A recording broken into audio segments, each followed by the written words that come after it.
All right, sorry about the technical difficulties tonight, but we are up and running, and welcome to the third quarter of the 2022 NERX Virtual Convention. NERX is a production of the NMRA Northeastern Region and NMRAX production team. The Northeastern Region is comprised of the Eastern Canadian provinces of Quebec, New Brunswick, Nova Scotia, Prince Edward Island, Newfoundland, and Labrador. In the United States, the region covers the 6 states of New England, most of New York, the northern half of New Jersey, and a couple counties in Pennsylvania. Hello, I am Chuck Diljack of the Northeastern Region's Garden State Division and will be your host for tonight's program. Like the prior two nights of NERX, we will present another model railroading adventure of clinics, layout tours, model showcases, and a roundtable discussion. Our sponsor, Miniprints, an NMRA partner that produces 3D printed animals, figures, and oddities, will hold a drawing for a $50 gift voucher that will end on Thursday at 8:30 p.m. Eastern, with the drawing taking place at 9 p.m. There is no cost to enter the drawing. Just watch for a post in the Facebook and YouTube chats with a link, or scroll down to find the Miniprints artwork for the link on the nerx.org website to enter. In addition to entering the Miniprints drawing, I encourage you to share comments and ask questions using the chat feature on YouTube or Facebook as you watch and listen to our clinics and roundtable discussions this week. We will do our best to get the questions to the presenter. Also, some of the clinicians provided handouts for their clinics, so you can find them on the nerx.org website under the Clinics tab.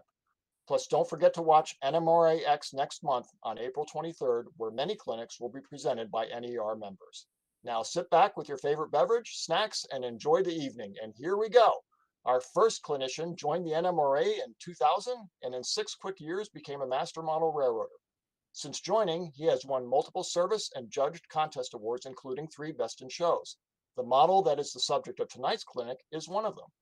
His passion is scratch building structures that are not available commercially. He is constructing his second freelanced HO scale layout that is influenced by the Pennsylvania Railroad and has a secondary interest in logging operations. He is a past member of the Philadelphia Division in the Mideastern region, but due to a relocation in 2015, he is currently a member of the Garden State Division. Remember to ask questions in the chat, and let's welcome Richard Newmiller. Hi, Richard. Hello, Chuck. Thank you for the introduction. All right, Speed, I think we can run the video. Hello, my name is Richard Newmiller, and this is a clinic on modeling the Diamond Glass Company, which was located in Royersford, Pennsylvania, just north of the city of Philadelphia.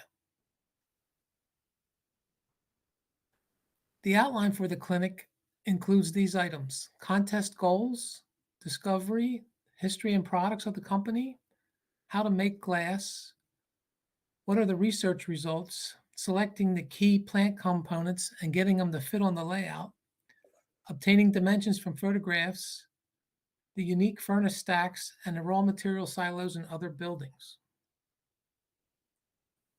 So I have 2 slides on contests. And when people enter a contest, they're either looking for a MERT award or maybe a first place or best in show. They could also get a president's award or one of the other local awards.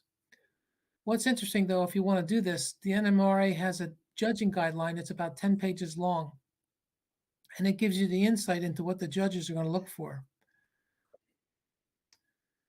So the next items: construction, detail, conformity, finishing, lettering, and scratch building. They're the 5 categories that are judged. Let me show you what happened with Diamond Glass. So Diamond Glass was awarded Best in Show at the 2018 NER convention. There's a category on the left, the maximum points, and what this model actually received. And you can see the maximum points. Construction is 40, details 20, conformity is 25, 25 finishing, lettering, and 15 for scratch build. So the maximum you can earn is 125 points. And this model earned 119.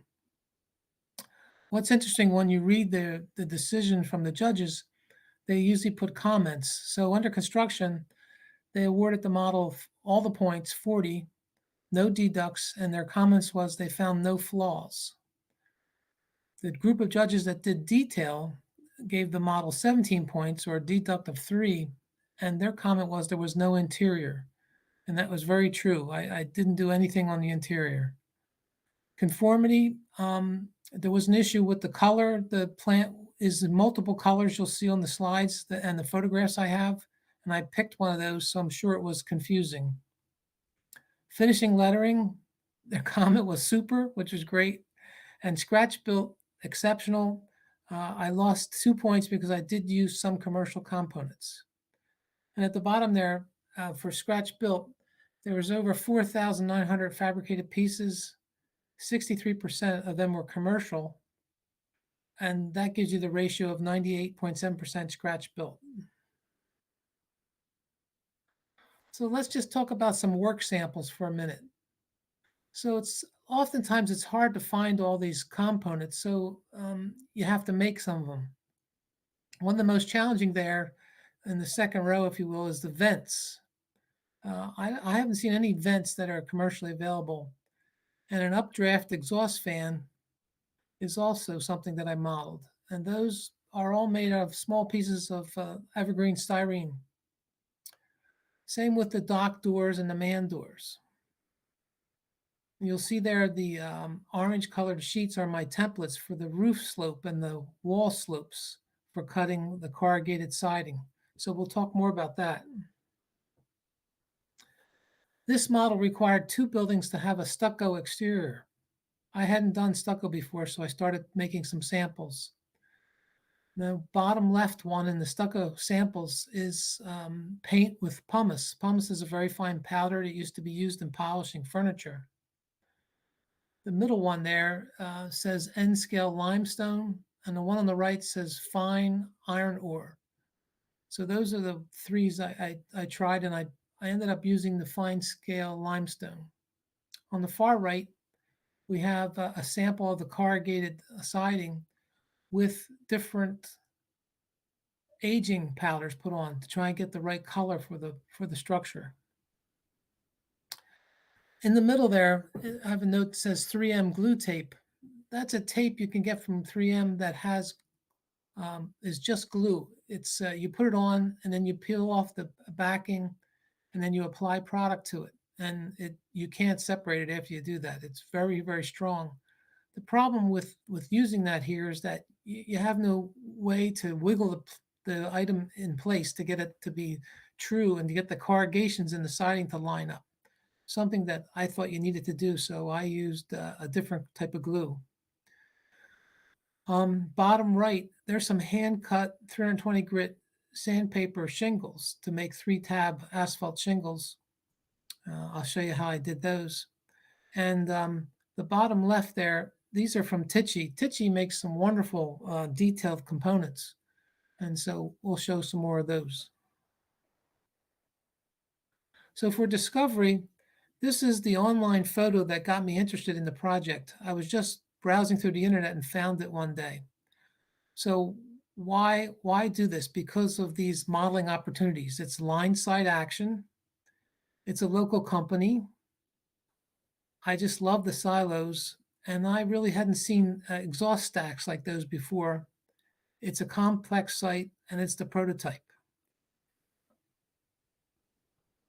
So I had to go in and search for information, and I contacted the Springford Area Historical Society.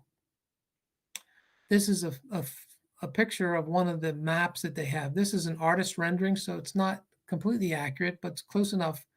There you can see the Schuylkill River.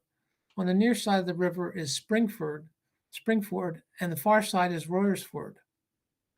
On the near side, we have the Pennsylvania Railroad running parallel to the river. On the far side, we have the Philadelphia and Reading, and it was the Philadelphia and Reading at that time that served the plant.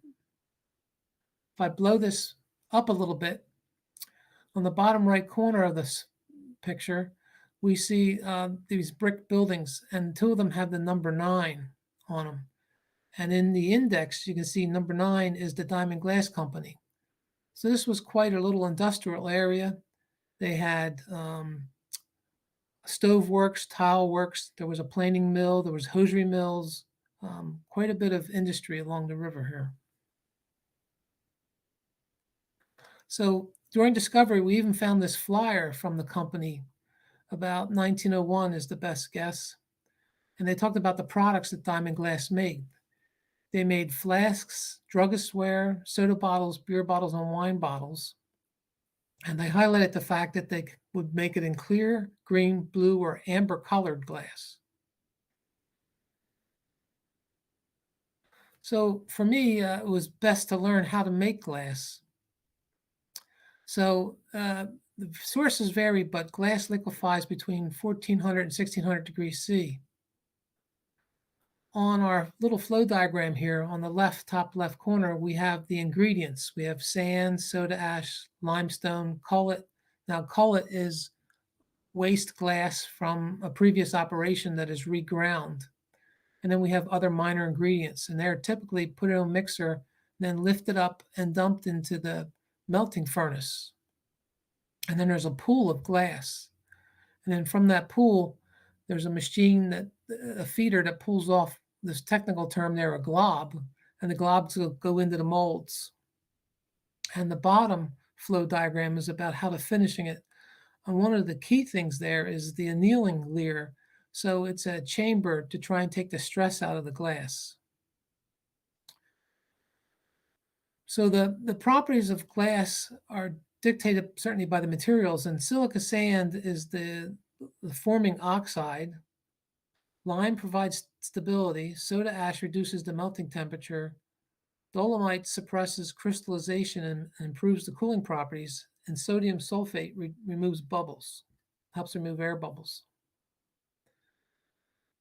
So now with that information, I went on the hunt for more information about the diamond glass. And there's a great source in our U.S. Library of Congress.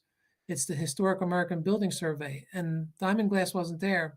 But this is another glass company. They're making window glass and not bottle glass. And this is McKee Window Glass Company in Westmoreland County, Pennsylvania. On the bottom right corner of this diagram, we see the raw material storage there. And there's a batch operation. And you have salt, sand, lime, and soda that are all combined. Then there's a rail that passes over the 3 different furnaces, and there's cars that are filled with the products that have been combined and mixed that are dumped into the furnaces. So that operation is very typical to what we're going to find at Diamond Glass. And here's some more detail about McKee. You can see that their delivery system, they would get rail cars coming in, and then they would drag the product out of the car into that vertical elevator. And there's 2 vertical elevators shown there that are on rails, and they move to serve the different silos. The silos would fill up, and then they would discharge out of the bottom. And in the cutaway section, AA in the bottom right there, there's a small cart underneath the silos where the product is dumped in.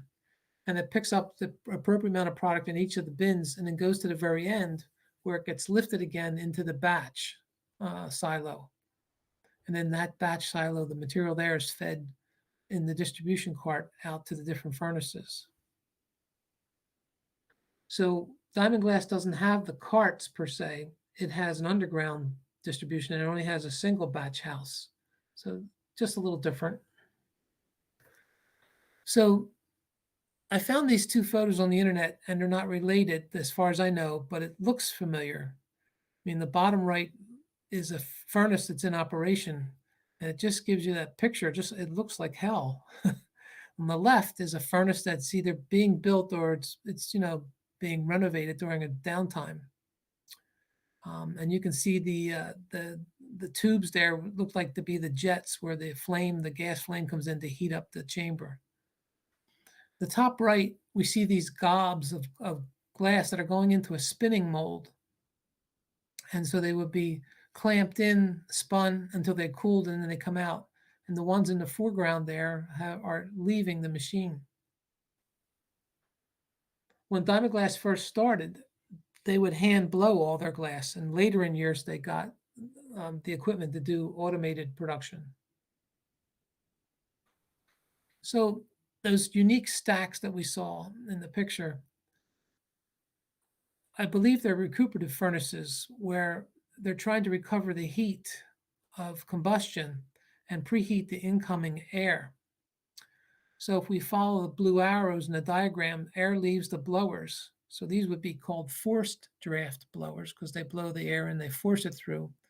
They go into the stack, and they go through a heat exchanger, and the red arrow, the hot gas coming off the furnace, passes by the blue arrows and makes the blue arrow air warmer, becomes orange, and that orange air then gets fed into the furnace so that it doesn't cool the furnace. It's much hotter. So they're trying to save energy here. A tremendous amount of energy to make glass. One of the typical sources has been the Sanborn fire insurance maps, and they did have one, but it's pretty early, and it didn't apply to the period that I was interested in, but it still gave me some background on the operations. So it was useful and informative. So this is the first big document. Somebody at the site there paid to have some aerial photography done over a number of years, which is a great help. So this one was labeled 1954. And right in the middle of the picture, you can see the silos. And you have to note that there's a space between them. At some point, that was filled in. And so that's the first thing to note. And I'm going to use my mouse pointer. So here's the silos. You can see the space. The material goes underground. It goes into this structure, which is the batch house. And then there's an overhead elevator or conveyor that drops the material into the furnace. Here's the furnace. This is early now, so it has only a single stack. And we'll see that change over time. This is a 1953 photo.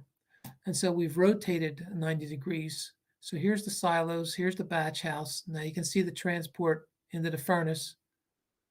Here's a dust collector for the furnace. Here's the manufacturing area for the glass, and here's a large shipping and receiving. And you'll notice there's 2 tracks here. And this is the main line, and we have the raw materials cars coming in here, and they drop about right here, and the underground conveyor fills the silos. Rotating one more turn. This is 1955 approximately, and you can see now that the silo spaces have been filled in. There was a small change in addition to this corner of the furnace, and you can still see the dust collector. There's another dust collector from this side. We'll see it on the next picture. Okay, so this is about 1958. Here's the river. Here's our silos. Shipping and receiving is over here. And it's very difficult to see, but when the photo's enlarged and you study this area, you can see that they've put in a second furnace. Now this one makes it easier to see. And this is the first color photo, about 1958. So we have the original furnace here, and we have the new furnace. And the new furnace has the 2 stacks, the twin stacks. At some point, they're going to convert this single stack on this furnace to twins. Here we have the faded green paint on the silos, which is of interest because that's what I was going to do in terms of my modeling. And I was going to try and reproduce this gray on the furnace building.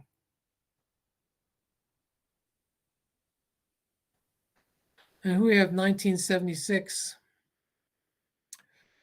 And you can just see the Conrail caboose. And that's how I'm dating this from the transition to Conrail. So there's no date on this photograph, but so I'll say 1976 plus. And here again, we still see the new furnace, the old furnace, and all the silos. This is one of the most informative shots for me. We're sort of on the north side of the plant. We're looking towards the river. And here's the silo complex, which is very interesting. They actually put a rectangular silo in front of the 3 round ones. And over here, we see the new stacks for the furnace, first furnace. Here's the stacks for the second furnace. And the powerhouse has been changed from a shingled roof to a flat roof. So they've replace this powerhouse structure. But here's the silo, the cars, covered hoppers dropping to transfer material underground into the silos. The shot taken in about 2003, we have a NS local passing, and the plant is shut down. You can still see this faded green paint, and the stacks are rusting, but just a great shot of the detail on the stacks. One of the things they added later on is this additional conveyors for moving the cullet or the waste glass. And that is something that I did not model. So at some point, the site was sold, it was knocked down, and they built the Point at River Glen, a condominium. So it's not there any longer. And this was a 2011 shot. So one of the keys for me was these stacks. And I didn't have a scale drawing. Nothing was available. Nothing from the Historical Society. Nothing from the Library of Congress. So I took something what was a known dimension. And here you see my HO scale calipers on this door, this man door. So that's what it's the best to do, is to take a photograph where you have something of a known dimension. So this man door, which is usually about 6'8", plus a frame and a threshold and some trim, and say 7 foot. And then I enlarged the photograph until that door measured 7 foot using my calipers. And I went to my local library, and it has a copier that goes in 5% increments up to 200%. So once I got this photo enlarged, then everything in that plane, in that same focal plane, is scaled, and you can scale off. So if you're going to measure the stacks behind this, so we're measuring the door, but I want to measure these stacks. You have to approximate that they're going to be a little smaller because of compression. So you have to make some adjustments. So there's a little bit of guessing to be done here. But you take that information and you start with a sketch. So the first thing I needed was a footprint. So here we see, this is the concrete paved area for the silos. The silos would be sitting in here. Here we have the batch house. This is the transfer conveyor to the furnace. This is the furnace structure here. We have the 2 stacks. This is the powerhouse. And this is the manufacturing area behind, and here's my siding. So I didn't have all the room for the manufacturing and the shipping and receiving. So I had to compress that. So this area is quite abbreviated, but I still think overall gives you the flavor of the complex. So here it is. Here's the goals on my layout. I got the raw material siding to come in. Here are the silos, the batch house, the powerhouse, the stacks, the furnace, the dust collectors, bottle making, and then shipping and receiving. So the first thing to do after that is to take some of these rough dimensions I have and make some poster board templates and try them next to each other. So we have a furnace, we have the stacks, and we have the silo complex. And I'm just putting them on the layout and taking a look at them versus the pictures and making sure everything seems to be in alignment and relative size. So when it's all said and done, here's the finished model sitting on the layout. It's pretty exciting when you see it all together for the first time. So I saw the twin stacks as the most challenging component because I've never made them before. And here's my first sketch. Originally, I drew them about 70 feet high, but after checking with those mock-ups, I raised it to 80.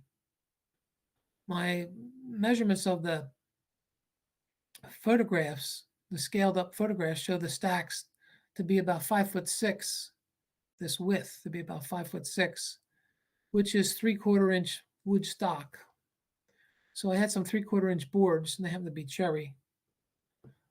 And then the stack taper is 2.2 feet 6 inches at the narrow transition and 4'9" at the top. So the stacks actually gradually grow bigger, and that helps to reduce the temperature and slow down the velocity, which helps in collection of emissions. So that's generally why the stacks taper upward. So once I made this drawing, I also included the fans. So these are what I believe to be forced draft fans. So they take outside air and they blow it into this whole entire system. So here we have the two fans drawing air in, pushing air up this central duct to this header, and the air would go back down the stack and into the furnace, and the exhaust air would come out of the stack and then leave the environment. And when these two airstreams pass in the stack, that's where the heat exchanger is. So making these sketches helped me to get the scale of this, and to also I put the platforms in. These are the access platforms for maintenance and operations personnel. And then on the right side view, I started to lay out some of the locations for the safety cage ladders to get up to those platforms. So this was a pretty key sketch. And now we're going to the wood lathe to try and turn this stack. So here we have a piece of 3/4 inch square cherry, and I need to take from the about 2/3 up, I need to make the taper on the stack. And this bottom right one, I made the taper on the machine, on the lathe, like you would when you turned any kind of a leg, say. But it leaves you with this radiused edges, which is not what the stack was in the pictures. So for these two stacks, the first and second one here, I hand filed and sanded down that transition to make it more rectangular. And that looked most realistic to me. You'll see that these two don't look exactly the same. These are all being made on the machine. Some of the work is by eye, and there's some measurements, but it's very difficult to duplicate that exactly. But those are the two that I made the stack with, and it's very hard to see once the entire model is built. So there's little variations between them. So now we have the stacks, and we started with the outside bracing. So here it's small strips of styrene that are being glued up. And in this bottom right picture, this is my spacer, and here I have a piece of styrene, stuck on the end of the number 11 knife. And I've put a little bit of super glue on the back side, and I'm gonna push this in place. So you don't have much time. You sort of get a one-shot deal, but it was the best way to get these permanently attached to the wood and to get them to line up, because you would see these braces, if they weren't true, this would just show up so quickly in the eye. The eye would see that right away. And here, these are the access platforms that are higher up in the stacks, and I'm starting to cut them out and make the railings and put some reinforcing around it. This Tichy platform grading, that's what this grade material is here. If you turn it over and you cut it, it's a very smooth cut. If you try to cut it right side up the way you see it here, it usually shatters all the little gratings for the grate. So turn it over and cut it from the back side.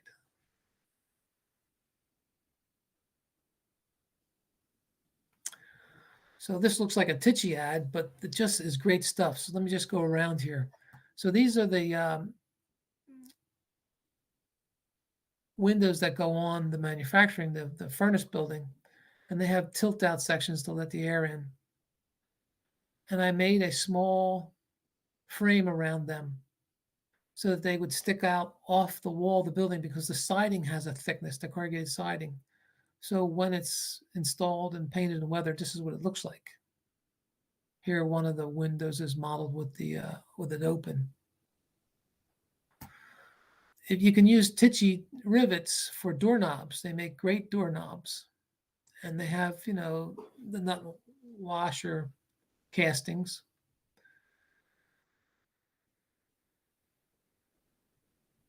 I needed to put small windows over larger windows on the powerhouse, the batch house, and they weren't available. I wanted to match this as 6 panes over 6 panes, so I wanted a 6 pane window to match this window. And these are attic windows from Grantline. And all I did was I cut off the sill and the trim to make it more like a masonry window where it would sit in the opening. And here in the bottom left, these are work car windows that I turned sideways. And then I pivoted the window around the center mullion. And I'll show you a picture of that later. But I adapted the windows to fit the model, to mimic the model. And you'll hear me talking about pinning these in place. This is a piece of wire that's through one of the connection points between the silos to hold the superstructure in alignment while it was built. And eventually I take the pins out and I take it apart because you have to paint it apart. You can't get access to all these little details on the inside if you try to paint it as an assembly. So this whole thing comes apart. And then here you can see the nut, bolt, and washer castings that have been glued in place. So in this picture here in the top left, the gray is the Tichy material from their platform. And then the white is all the pieces of styrene that I cut and fitted in. Here, this rectangular box is an air vent. So when you fill a silo or you take material out of a silo, you have to either let the air out or let the air in so that you're not creating a pressurized vessel and or a vacuum on the other way. So they're made to look like vents. And here, maybe you can see the end of that. That's just a piece of quarter round styrene, and it comes in 3 sizes, and it makes it look like it's a scoop, or a cover for the vent opening. All the way to the right here, we have the safety cage, ladder, and staircase kit, and you can make these to whatever length you want. And here's more of the graded platform that's been cut to size. So it's quite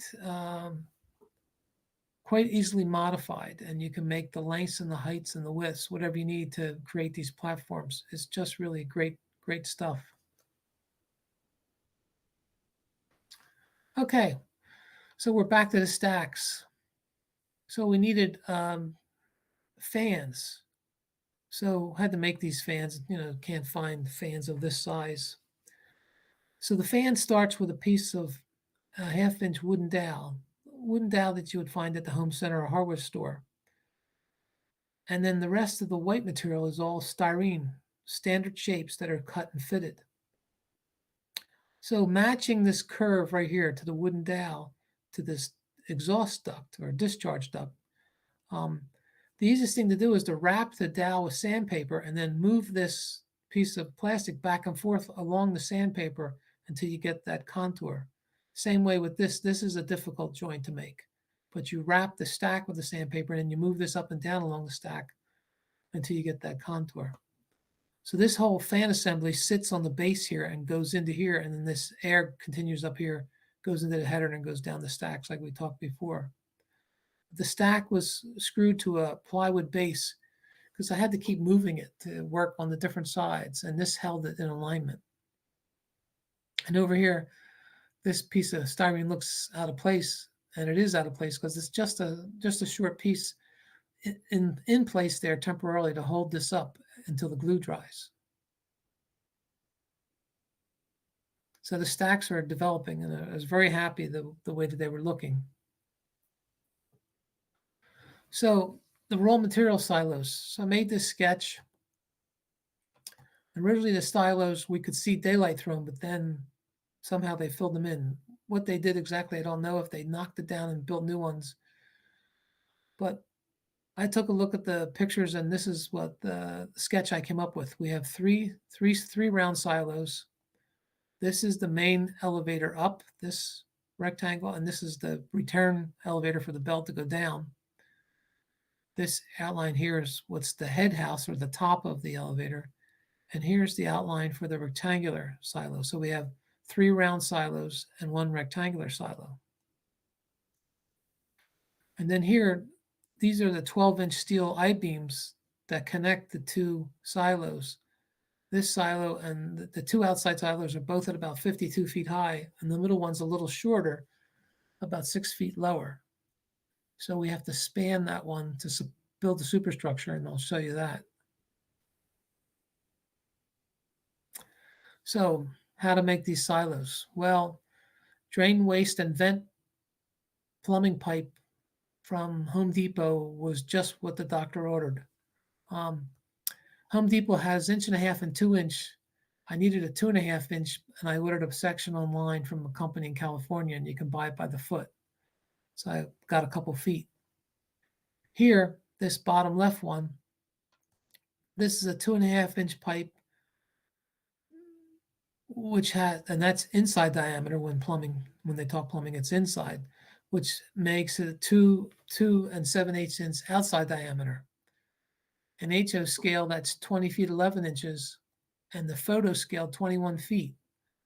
So as accurate as I can be, I'm only an inch off in the size of this silo, which is perfect. In the middle one here, this 1.5-inch pipe, it scales 14 feet. The photo was 15, so I'm a foot off. And the far right one, this is 2-inch pipe.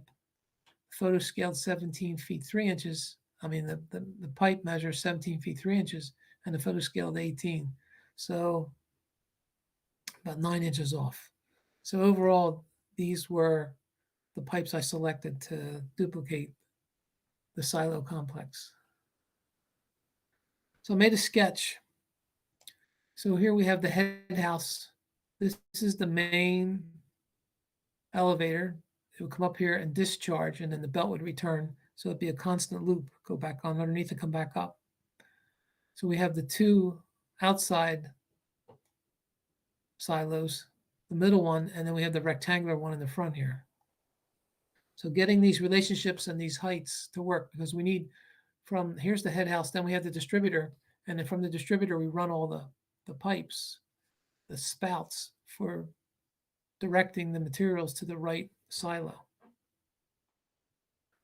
So this is a great photograph that came from the Historical Society. And we can see this is the head house. This is the distributors in here, and you can see all the pipes, the spouts come from underneath there and go to the different locations. There's a dog house on top for some kind of access. Here we have a stair to get up and down from the round to the rectangular silo. Gotta love these curved railings. That's a real detail.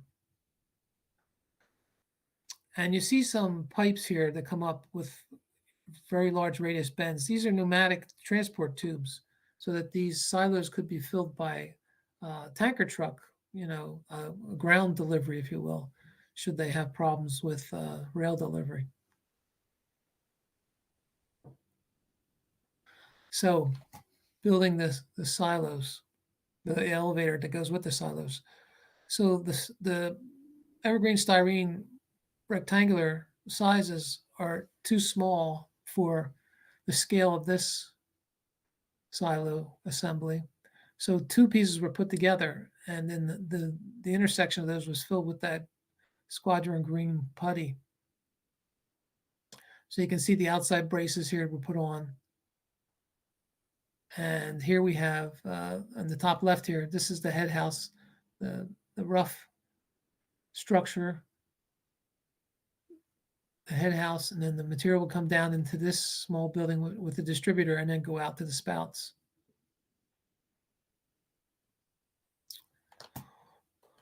Let's just talk about these curved hand railings. This is just a neat application. So what I did was I have a piece of styrene with a tube on the end, a small tube, and the drill bit goes in that tube.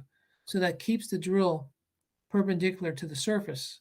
You lay this tubing on the top, and then you drill through the tube, and it makes all the railings true and plumb. Now to make the curved railing sections, took a small piece of this plastic styrene rod and just wrapped it around the bottle and gave it that round shape. And then I put it back on top of these little spacers, doing the top railing first. And then wherever the railing touched the post, just put a tiny dab of liquid cement and let it sit overnight, and come back later and cut the post off. And then once that's dry, have these small blocks or spacers underneath and put another railing using the same technique. And this was a way that these railings are custom made for the diameter of the silo. And this turned out to be a great detail. Very happy with the way that looks. So here we have the model it's assembled. Here you can see one of those pins, because this whole assembly comes apart. But we have a square spout here. So again, the material comes up the conveyor, gets dumped in here. Behind here is the distribution header, and it gets directed from there into one of these spouts. Here's a couple round spouts. There's the rectangular one.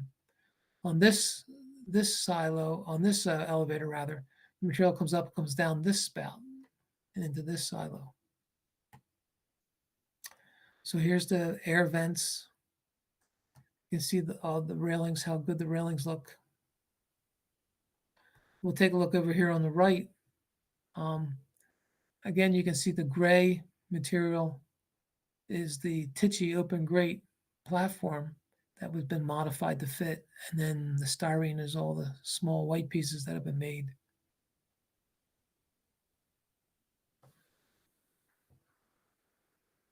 So I took the silos, which was the first part that I finished. I took it to the RPM meet, and somebody took this photograph, and I don't know who it was, but I found it online. I'm happy they did. One of the interesting things that I learned is that the water-based paints do not cover the red ink that goes up the side of this plumbing pipe, nor the black ink that's the barcode. It bleeds through. So it would have been much better, much easier for me to take some solvent or even just sandpaper and remove that before painting. So it took multiple coats to try and get this ink to fade away. But here we see the assembly is just about done. I don't have all of the straight ladders. There's a straight ladder that would come here, come up this platform. The person would walk across and then finish going up this second straight ladder. So they're not all put on. And here you see the pneumatic transport tubes to deliver product from a tanker truck down on the ground here into the silos. But almost a complete assembly here. So with the silos mostly done, turn my attention to the furnace and trying to make a sketch so I get these roof lines to work. And I had to compress this. So I made a couple of sketches. This just happens to be the one I finished with. This is the line for the transfer from the batch house. The batch house is over on the left here, and the material would come in and get dumped into the furnace. Here's the cupola roof line, and here's the building roof line. So just making a sketch before I start the furnace structure. So the furnace is styrene, sheets of styrene, as large as I could bind them and cut them. I made the assembly, and then the corrugated siding is going to get glued to this, both for the siding and for the roof. So the key to this is bracing. All this bracing, it seems excessive, but it really stops this whole assembly from twisting and racking. So it's very necessary, but you can just see all the corner braces and all the supports and all the stock that was put in here to firm this up, the roof and the walls.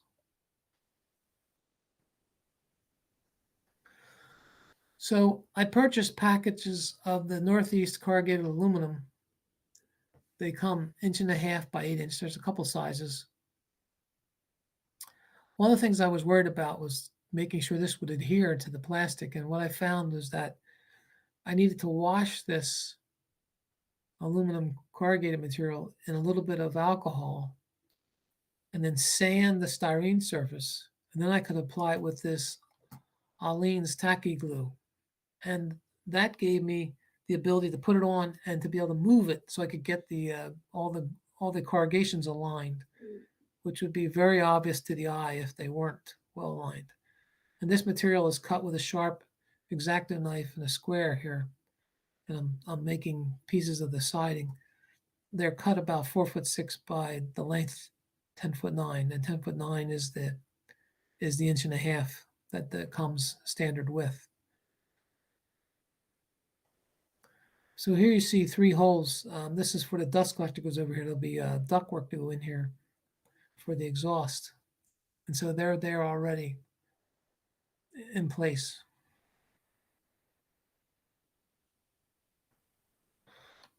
So the corrugated siding is being applied just like you would on a structure to make it weather tight. You put the lower layer on first, and then the upper layer overlaps it.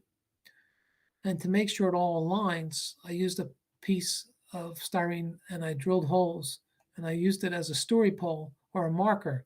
So you would put this on the base, down here on the countertop, and then put your pen in here, a pencil, and drag this along the building, and it will give you a mark for the end of it'll give you a line right along here so that you could get the bottoms of this row of siding to align.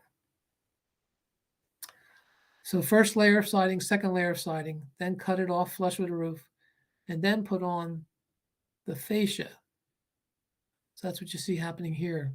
Once the siding is up, the fascia goes on. And once the fascia is on, then you can start the roof panels. So here, some of the roof panels are in place. Here's the transfer conveyor for getting the material into the furnace. Some more on the furnace. You can see the roof now is covering the transfer conveyor. And to get the cupola is vented, and over here on the top left, you see the tabs, bent small tabs, and that's what glued the corrugation to the building. And then that bent section was covered with a piece of fascia. So the look of this is very good. And then as you're doing this, the inside corners don't really have a trim, they're just butted, but the outside corners have a little cap piece. And when you put the glue on there, it's best to put a little piece of masking tape to hold it in place. Same with the ridge cap that goes up here.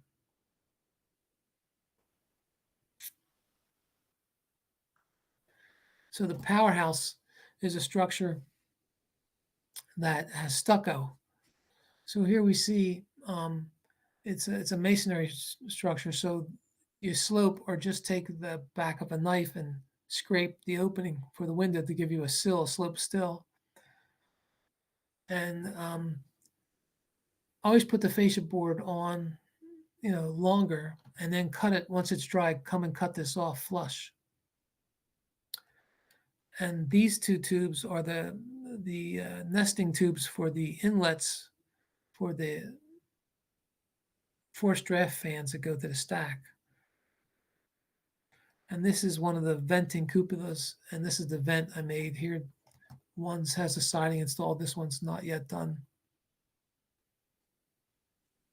So that's the batch house.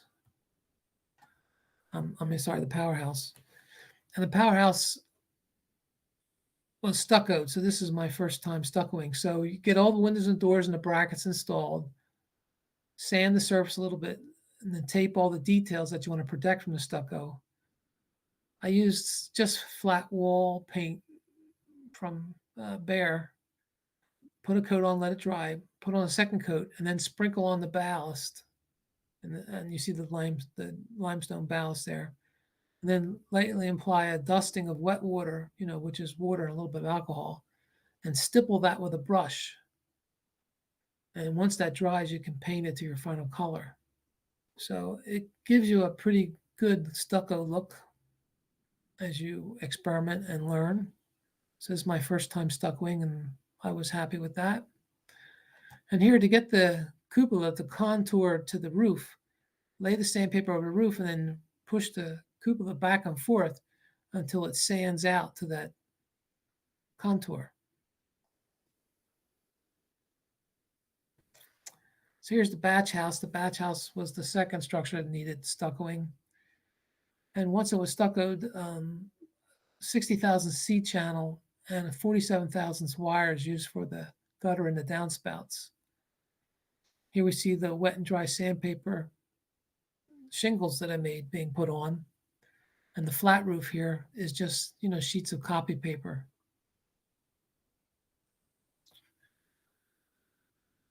So here's how I make asphalt shingles. I have 2 boards, and slots were cut in the boards about a foot apart or so for the 12 inches to represent the 12-inch tabs on the shingles. And then about 5 sheets of wet and dry sandpaper are clamped between the 2 boards, and then they're cut with a coping saw in these slots. Once you take them out of there, you cut that about 30 inches wide, and you end up with a long strip of 3-tab shingles. And those are installed also with the tacky glue. So I had moved my first layout and hadn't built the second layout yet, and finally got back into it. And it'd been a while since I was doing any modeling. And in the meantime, Flowcool went out of business. So I had to go with water-based paints. And this project was my first airbrushing with water-based paints. And what an education that was. No matter what the bottle says, it still needed to be thinned. And the thinners between brands are not compatible. And if you're running the airbrush for any long period of time, you may have to stop and do a cleaning of the brush. And the paint is very, very expensive these days. So the silos were a reefer white and then Mission Models green. The stacks were dark gray from Model Master. The furnace was a flat gold gray, and the roof was a tarnished black. The silo elevators, the batch house, the powerhouse, and the dust collectors were all painted with random tan. So here's the painting challenge. So these are all the sub-assemblies. So this is the rectangular silo you see that is standalone, so I can paint all 4 sides. Here you have the little vents that are on skewers. So again, they can be painted. We have the dog house. We have the 2 cupolas for the powerhouse. Here's the main conveyor and all its spouts. That's also on a stick. And here's two other conveyors, our elevators. They're all separated. This happens to be the scrap hopper. So everything is apart. It's all painted and then reassembled.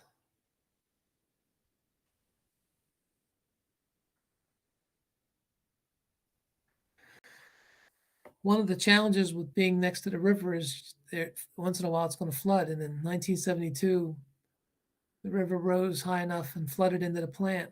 And here we see a bulldozer on their piece of ground in the back on the far side of the tracks, crushing and burying all of this material that is now wasted.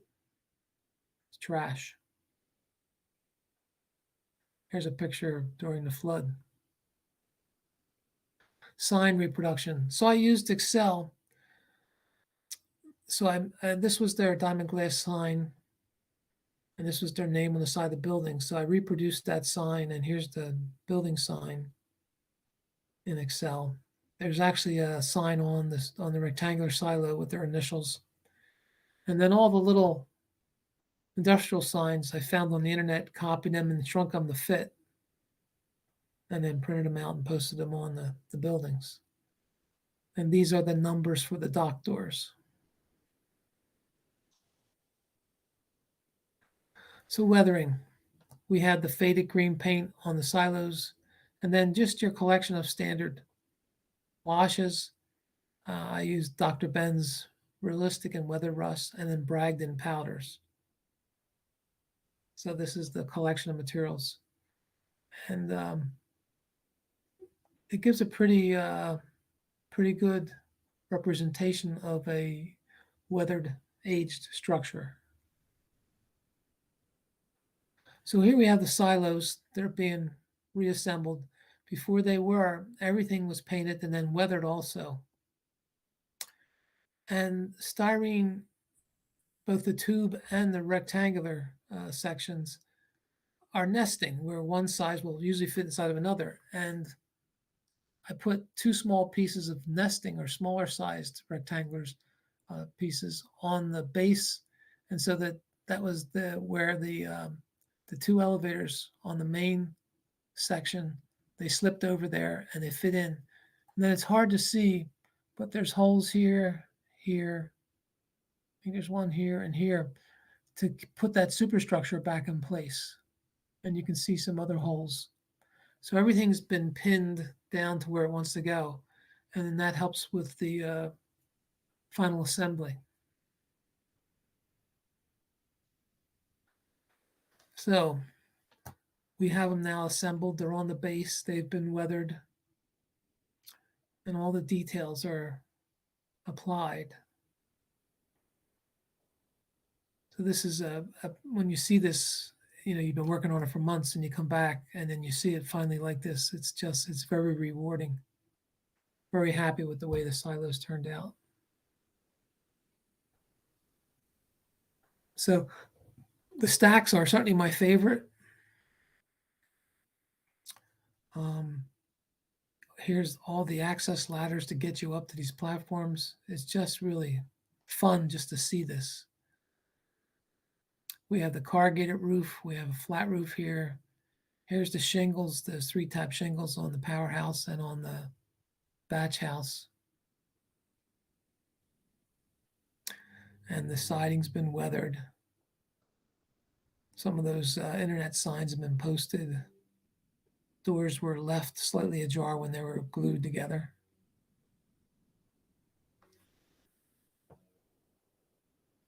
Here's a helicopter view of the plant installed on the layout with the stone, landscaping.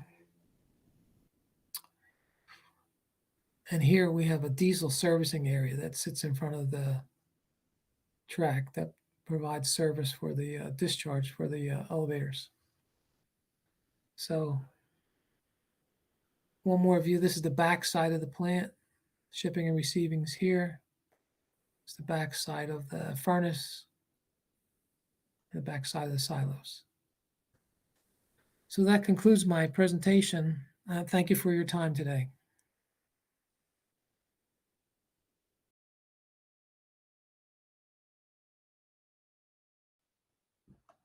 Wow, Rich, that was a great presentation on on your glass factory. I remember seeing it at the convention, the NER convention in Mahwah. It's an incredible model to see, and your presentation was fantastic.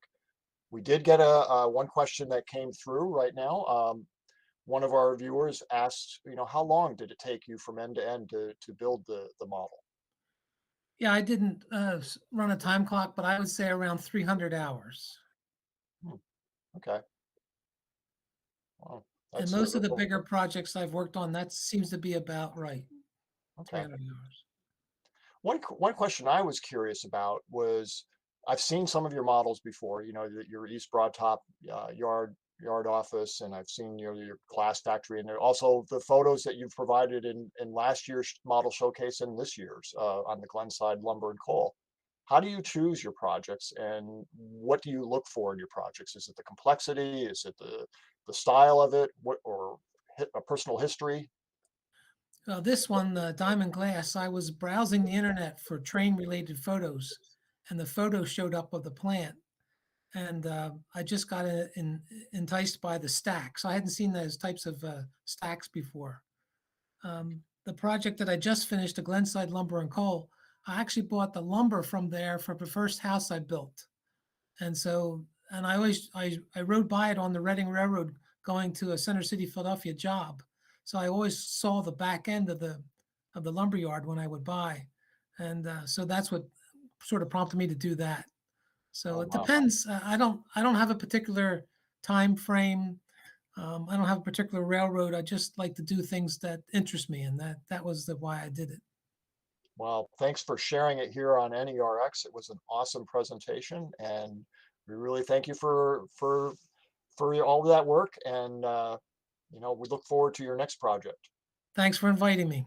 Oh, sure. Okay, good night. Good night. Okay. Next up is this evening's roundtable discussion. N-scale model railroading has been around now for more than 50 years, but many give it little thought. Today's N is a small but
All right. Well, next up is this evening's roundtable discussion. N-scale model railroading has been around now for more than 50 years, but many give it little thought.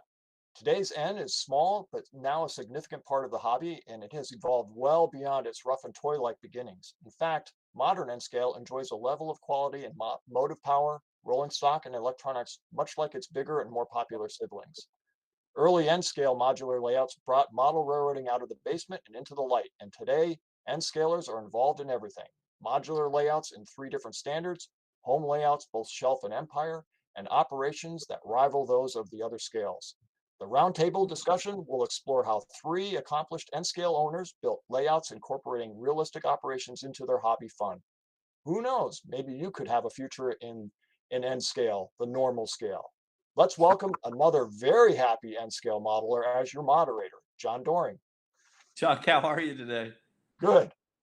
I had such a good time in the conversation. I guess I didn't get the memo, and so instead of doing this live, we have a taped version of it, and it was very hard to edit because it was a whole lot of great information. So I'm just ready to share it with you. So let's roll the tape, Speed. Well, good evening, everyone. I'm John Doring of the Northeastern region of the NMRA. It's my pleasure to be here tonight hosting this evening with 3 other model railroaders, 3 other N-scale model railroaders, each of whom I've had the pleasure of knowing and interacting with over the years. This is a panel on N-scale railroading, and in particular about operating in N-scale, operations in N-scale. All of these guys have built an N-scale layout in their home, and each of them uses that layout for operations. With us tonight on the panel are Ernie Poole, Rand Hoven, and John Newick. Good evening, guys. As always with NERX presentations, anybody watching either live on the recording, you're welcome to sort of submit questions in the chat. If you're live with us, we will try to get to all of those and answer those questions as well. So let's just start with maybe a little bit of background for each of you, kind of how you got into the hobby here, into N-scale, and sort of where you got from there to here today. Ernie, you want to start us off here? Well, for me, it just sort of was osmosis. My dad enjoyed building model railroads, and I grew up with a Lionel layout like so many others did. Later on, built small N-scale layouts and HO layouts as I lived in apartments and so forth, and got married and did the service, and ended finding some connections with the local N-Track group. And that was my next 10 or 15 years, very active in N-Track and then decided to build a home layout, and here it is. So you were working in N-Scale from kind of in the early years of it, I think. I remember being in the Air Force in down near Dallas in Texas and buying some of the very earliest little diesel locomotives and such that really didn't run at all and didn't even look very good. Yeah, it's a whole lot different now. Right. Rand, what's your story in model railroading and in N-Scale? Yeah, when I was a kid, my uncle gave me his American Flyer S-Scale stuff that he had as a kid. So I played with that for a while. And when I got old enough to actually have some money and wanted to buy some more stuff, well, I couldn't find the American Flyer stuff. So I had to pick another scale. And, you know, the S-Scale stuff was so big, if a simple oval filled the room. So I decided to go with something a lot smaller, get more track into the room. And that's what got me into N-Scale. And then, you know, started to have a kid and had to find some things to do. And I got involved with the N-Track and ran into Ernie and a few other guys. And basically it's Ernie and Jim Whitehead that got me into the operations end of it. So it's all their fault. And John, how about you? Well, about in the mid 60s, I got a hand-me-down Lionel set from my cousins and did that for a little while. And then kind of got away from the trains when I was a teenager and did other things. So flash forward 20, 25 years. My youngest son was about 8 at the time. He was interested in trains. We started out with some HO stuff, went around to some different shops buying some stuff. And one day walked into Neil's Engaging Trains in Hampton. And I didn't even know about Engage really. So I'm looking at all this and they had a club layout there and I'm going like, man, I can do a lot more in the space I got. Well, then immediately sold all my HO stuff.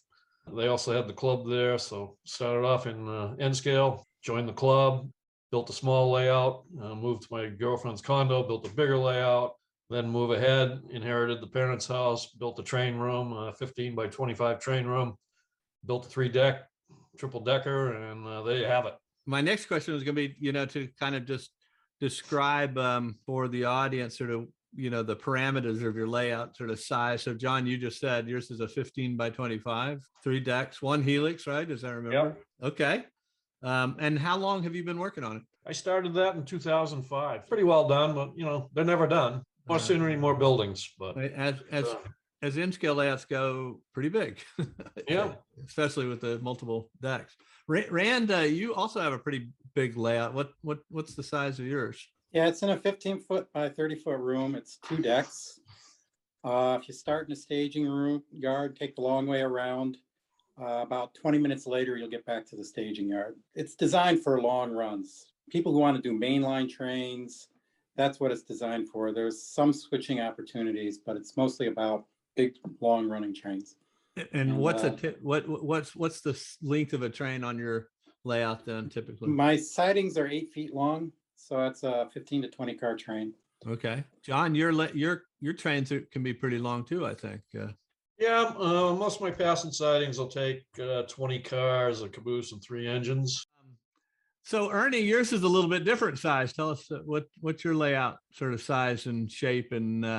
Well, the basic layout is roughly 13 feet square, which doesn't sound too big. The room's about 13 by 20. Think of it as a double loop folded into a dog bone shape. Mm-hmm. So it's a walk-in, and there's also a fairly extensive branch line on a shelf. So there's a fair amount of switching opportunity and a fair amount of mainline run. Yeah, I remember being impressed by how much you had in what looks like a little smaller area when you first get there, but there's actually quite a lot in that room. Yeah, that's Jim Whitehead's fault. It's it would have had less track for me, I'm sure, but I'm glad of it. I mean, I don't mean to tease him. He was right.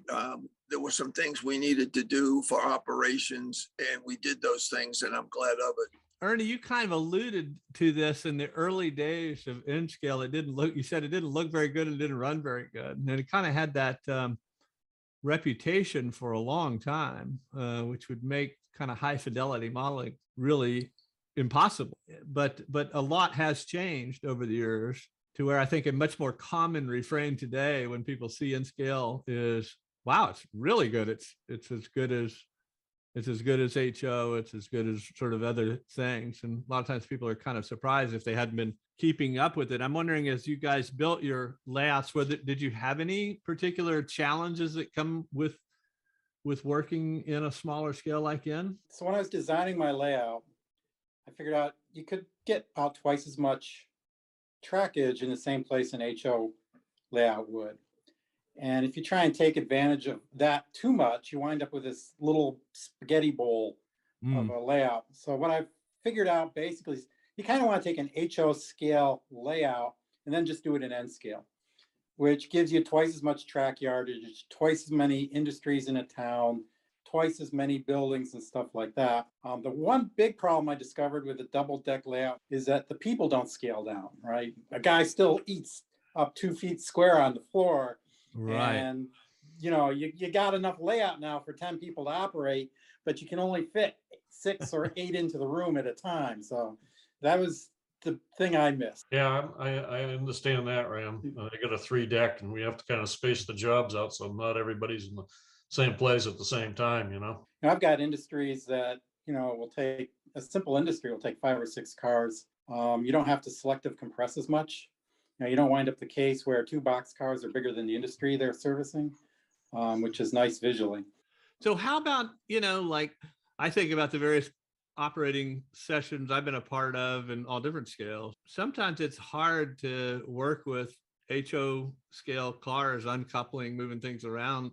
How do you guys get around just the small size? Do you do uncoupling by hand or use the magnets? Well, I'll jump in and Yeah. comment and then see what the other fellows have to say. I found early on that if we use magnets in any of the mainline situations, that there were more accidental uncouplings than there were purposeful uncouplings. So I have no magnets anywhere in my mainline trackage. I do use a few in the yards, but for the most part, we've used wooden skewers, like maybe sanded them up a little, put some paint on one end so people maybe don't put them in their pockets and walk off with them. But that works surprisingly well. Basically Yeah. the same way that HO railroaders would do it. Yeah, Pretty my much. experience with magnets is what Ernie said, is they would uncouple when you don't want them to, and then wouldn't uncouple when you want them to. It seemed to me. So I didn't last long with magnets. Yeah, I actually had someone tell me this last weekend, even in HO scale, he said they don't work well unless you use the really big ones. And if you use the really big ones, they don't look very good. So Exactly. John, I know from operating it at your house that you don't use the car numbers, which are really, really small letters. And I think you just sort of Right. classify them by type or color. So pick up a yellow boxcar kind of thing, right? I have a switch list that's printed up. It's laminated, and it'll tell the type of car that an industry takes, like if it takes a boxcar, a reefer, flat car, gondola, or whatever. I don't really care which boxcar in the train goes there, and the numbers are too hard to read, and so I don't use the road name or the number, just the type of car. Okay. I have 600 cars on the layout. I can't imagine even dealing with 600 car cards with numbers and names and all that. It would be a nightmare. So you And switch so- list. Yeah. Yeah, yeah. And so when a guy makes the train up at the yard, you know, he's got the switch list and he wants 2 cars to go to this industry. He takes a erasable marker and pencils in the 2, 1 gondola to this industry, you know, and so on. And it works pretty well.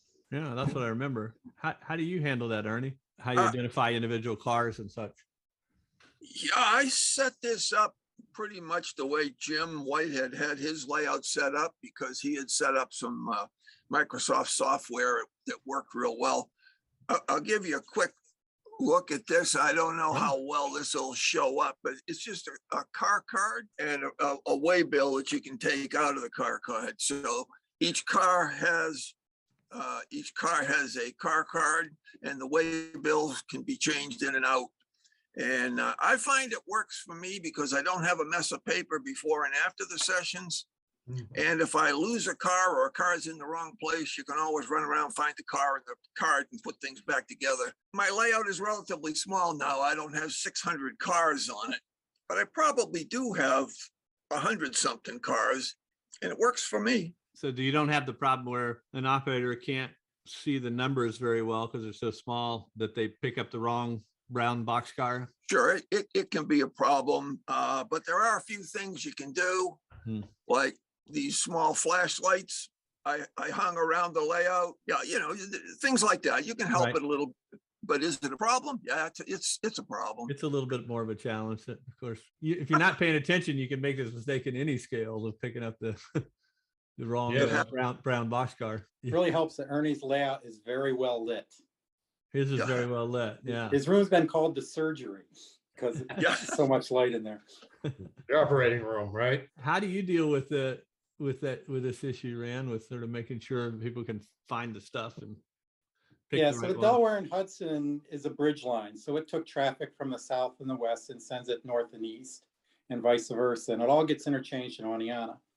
So what happens is all the trains show up in Oneonta. When the train arrives, say NE87, they pull a card up and it says draw 4 cards. And I have these cute little cards I had made up. They draw 4 of these. And the card basically says where the car should get shifted to. All right. So this is RW7, CX2. These are all trains that leave out of the yard. So there's a track set up. You just take the last cars in the train. So my trains are always coincidentally blocked pretty well. Yeah. And shift them into the right track and then pull the track. There's a track for the train that's just arrived. You pull all the cars off of that, stick it on the train, and away it goes. And that's how all the mainline stuff is done. So it's always a little bit different for each train as they come in. You don't have to read any of the numbers. And the other thing that the yard master can do is I have these other little cards, which are for the locals. And they can pull cars off that are a specific type of card, and it'll Okay. tell them where they have to go. When they've used up a full set of cards, this is 1 train's worth, then they can send that local off.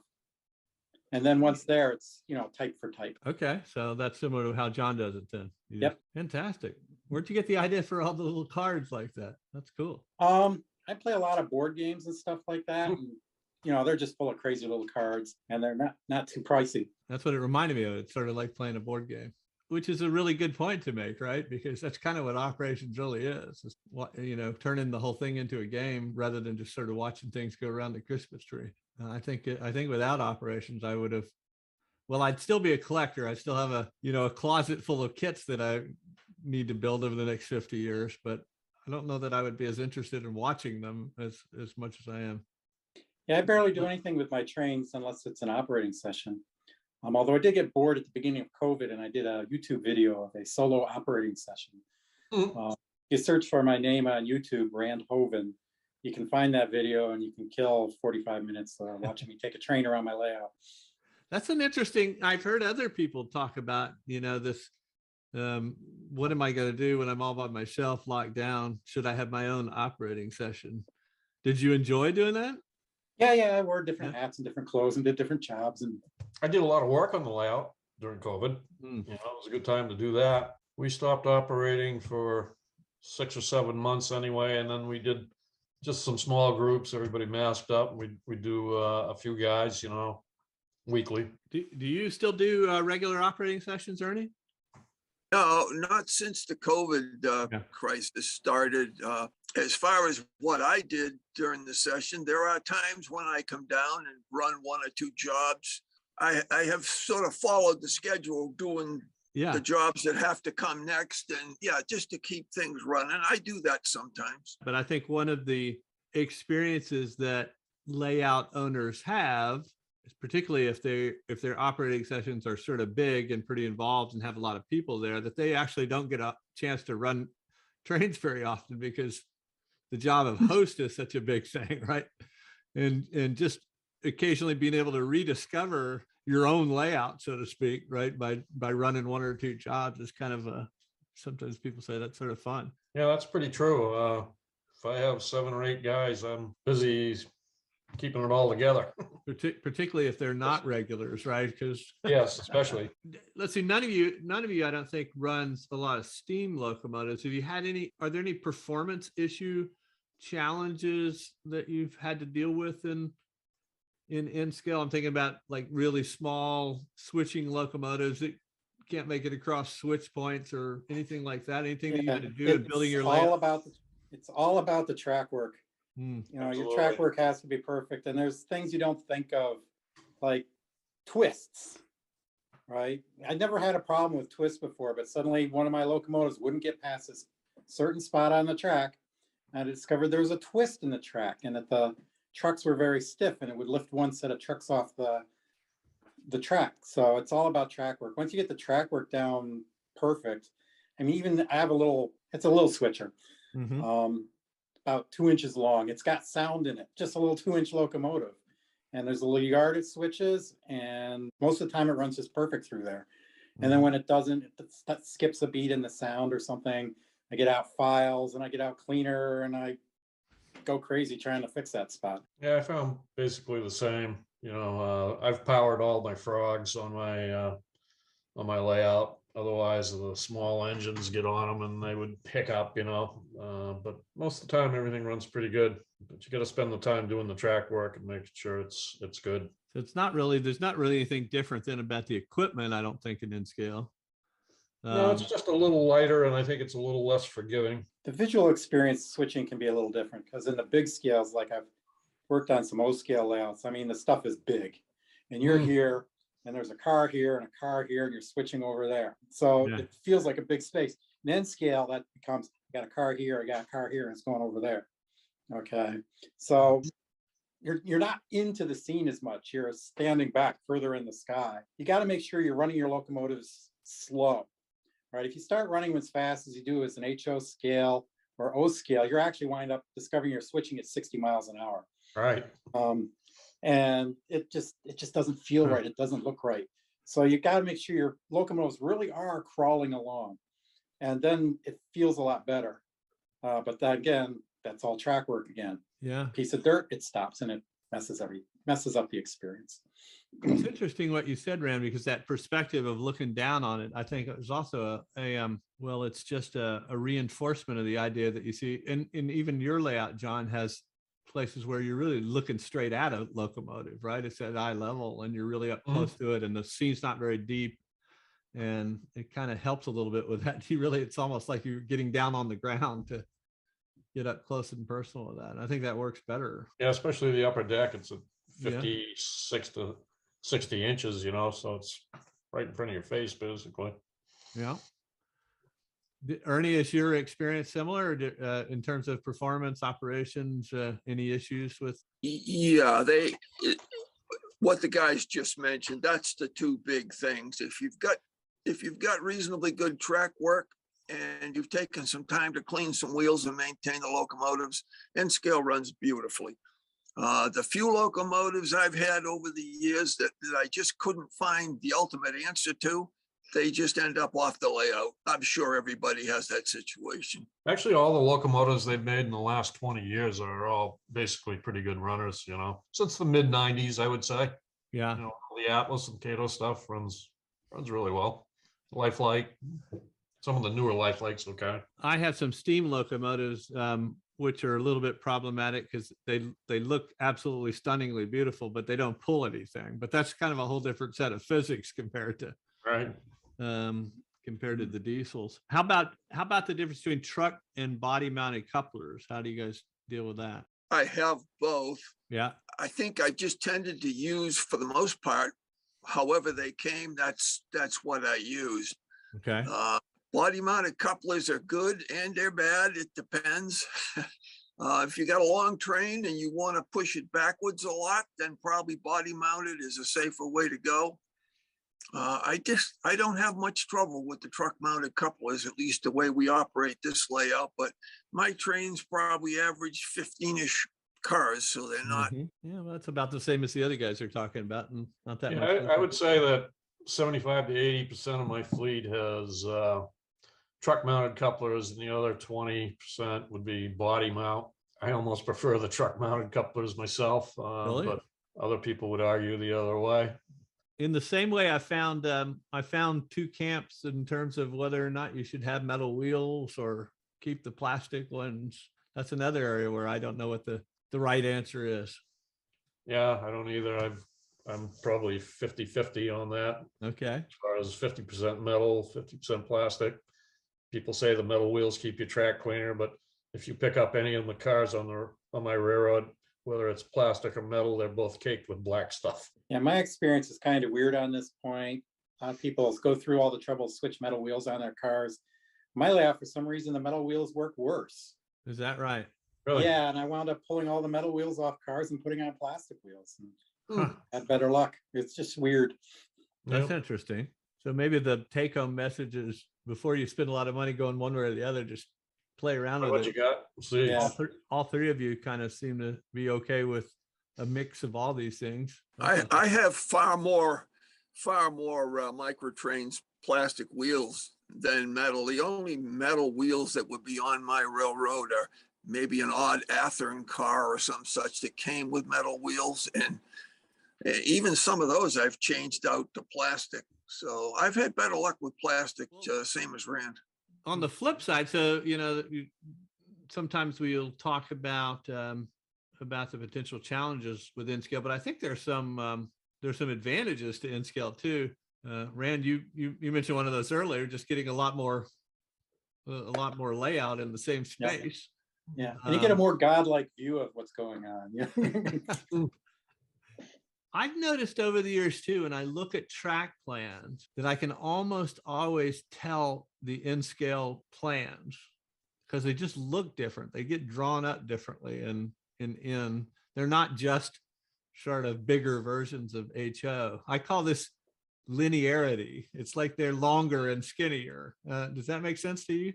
well, I think you're able to get a little more space between areas. Yeah. The trains are shorter. So if you've got a 20-car train in HO, part of the train might actually be almost in the same town or area that you left from.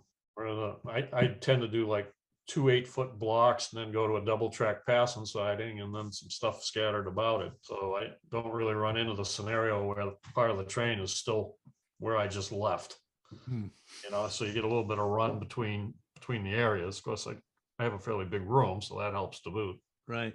I picture that on your layout too, Rand, that there's a long run in between places. Yeah, it's kind of funny because you'll always try and squeeze in as much as you can, right? So I do have a couple places where one side of the island is one town and you go around to the other side of the island and it's a different town and there's only like 10 feet of track between the two of them. But my layout, 10 feet of track holds a full train. So you're not really in the town that you just left. Now, how do you Like I deal with said, that, Ernie? Because as you said, you've got a dog bone folded on top of itself. So you must be running through the scene twice. Yes and no, because the levels tend to be different.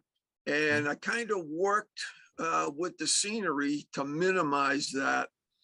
So with the difference in elevation and the changing scenery, plus some of my railroad has tunnels.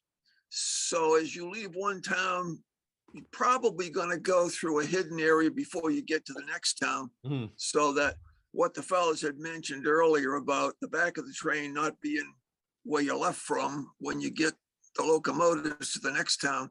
Yeah, it kind of gets taken care of on my railroad by elevation and tunnels. Yeah, we should have mentioned that I think you're modeling somewhere out in the western U.S., Montana or something. Yeah, Montana's good.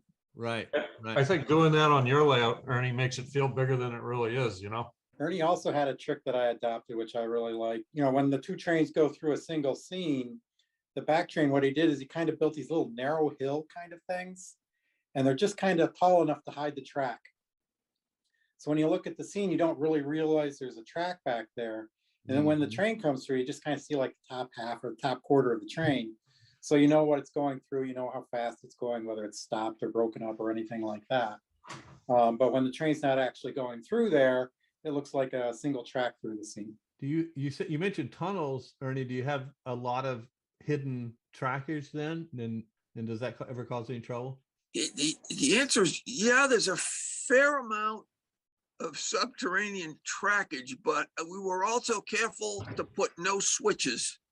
The only place that there are any track switches below ground, so to speak, is in the staging yard, the hidden staging yard, which has always worked perfectly well for us, but maintenance on the switches in there are seriously problematic if something goes wrong. And it is the one thing I would probably not do again, is have a hidden yard. You have that too, Rand, don't you? As I remember, the train started to go away somewhere and you can only see them on a video camera. Yeah, there's a couple places, things going on. So to get from my lower deck to the upper deck, I originally planned a 3-track helix because there were 3 portions of main line going there. But Dan Boudreau said I was a nut for doing that. Said the layout was big enough that I could stretch it all out. But I thought 3 tracks was ugly, so, because how often you see a triple track railroad, so I did a double track. But they still have to break into their 3 individual lines. And that's done behind the scenes, so to speak. So they go out behind the layout, and there's a really deep part in the back of my layout with a huge pop-up that you can show up and nobody can see you back there. And I've got cameras on it. And that's where it splits from the double track to 3 lines. Yeah. And the other thing we did is where I do have tunnels, I took a lesson from Ernie. The tunnel, if there's a long tunnel trackage, it's right up next to the baseboard at the front of the layout, and there's cutouts so that you can see the train at all times as it goes through the tunnel. And that's really nice because you know where it is, you know how fast it's going. John, your layout, you have a helix, but other than that, all the rest of the tracks you can see, right? Yes, there's no tunnels, there's no hidden areas, really. Except when it gets down to the bottom and goes into the staging yard, you know, it's not hidden, but you got to bend. It's down at 36 inches, so you Down gotta low. Yeah. kind of get on the stool and watch it go in and around and park it. But basically, you can always see it. I always except for when wonder, it's in helix. whenever I see that third level in your layout, I always wonder when you're going to put the 4th one, which would be down about 6 inches off the ground. That's not going to happen. Well, so how about operating sessions? And I'm kind of thinking more like stable before COVID kind of, changed everybody's plan. But how often did you have operating sessions? And when you did you have the sort of a regular crew or? Well, we right here close to me, we have a round robin group, and we do every Tuesday year round at somebody's house. So basically every Tuesday we're at one of 3 houses to operate. So then there's another N scale layout and an HO layout. We're somewhere everywhere. We got a group of a dozen to 14 guys with a core group of 8. And how many people is a crew for your layout? Ideally 7 guys is good for me. We've done as many as 10 and once 11, and that was kind of crazy. The aisles fill up, there's plenty of work, but not enough space. That was kind of a cuckoo night. I wouldn't want to do that again. How about you, Rand? How what's the kind of the regular schedule for you? There's a group of guys, round robin. Originally it was Ernie, Jim, myself were round robin. So do about once a month. Then got involved with the broken and mangled operators. And then COVID hit and haven't really done much of anything. I've gotten too used to being at home. I got to force myself out into the world again. As for the number of operators, since I do this card system, it doesn't really matter how many operators I have. The cars are always in the right spot. My layout's really good for people who are just starting at it because I tell them you can't make a mistake, right? No matter what you do, the car's in the right spot. Don't worry about it. If you don't want to switch a train, you just want to run it straight through Oneonta, that works. Go ahead. It doesn't matter. So that means I can run just myself and work a yard somewhere or a switch job. I can run with 2 or 3 guys if it's a slow night, and then I'll get on the layout myself. We don't need a dispatcher, or we'll go right up to about 10 people. Okay. And how about you, Ernie? You were in the same round robin group with Rand, I guess. We were a core group of 5 or 6 over the years. And I was saying obviously the round robin piece, but as far as operators go here, a dispatcher and 5 or 6 operators. I think if the operators are all really good, 5 works out pretty well. So 3 yard operators, 3 train drivers, and a dispatcher. Now, Ernie, early on when you and I were going back and forth, you mentioned whether you started questioning whether or not you ought to be on this panel because you said you didn't really set your railroad up for operations in the beginning. Do I have that right? Oh, yeah. And so how did it How did that work out then? You sort of built the railroad and then decided to operate it afterwards. Sounds like. Yeah, what happened really was over quite a few years, Jim and Rand and Ed Smith and I and Chuck Tremblay and a few other guys all worked, years Thursday nights on the railroad just as a fun thing to do. And as it started to mature, several of the guys were operators. And although it wasn't a big interest area for me, it seemed silly to have built it and not be able to share it with my friends. Yeah. So after some consultations with those guys, I learned how to do it, and I set the railroad up and did the paperwork and so forth. And yeah, I'm always glad I did it. I'm really more of a builder than an operator. I enjoy the building and the maintenance even more than really the operating, but kind of silly to have a model railroad and not be able to share it with your friends. Did you Yeah, have to re-engineer it at all, or redesign it at all as you begin to think about operations, or was that kind of cooked in from the beginning?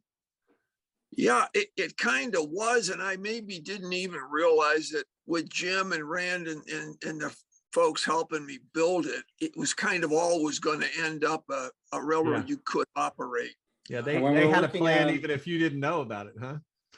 Well, the truth of the matter is Jim Whitehead designed the layout traveling cross country at 35,000 feet. That's how my layout got designed. Yeah, so it was going to operate from the beginning, even though I didn't really ever think about it. Yeah, the original group working on Ernie's layouts were all more builders than runners.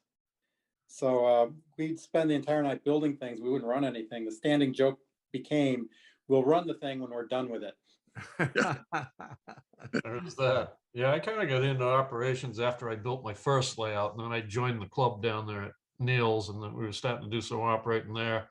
I think I did a rail run of that, and then I was hooked. I've been to Ernie's way back and said, yeah, this is cool. So by the time I was building the big layout, I said, this is for strictly operation, to have a bunch of guys over, because it's a great time.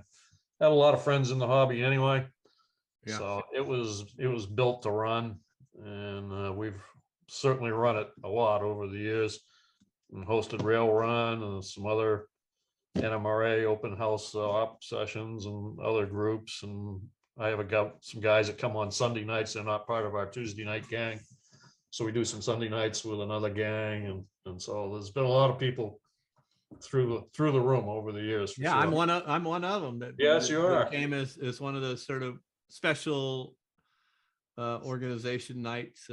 Yep, we're overdue for a visit, so we'll have to make that happen. Well, because you guys are involved in sort of round robin groups and have core group of people you've been hanging out with for a long time, it doesn't sound like you guys have the kind of trouble that I've read about and heard about in other places. There are some people that have pretty big layouts and they really struggle to get a sustainable crew.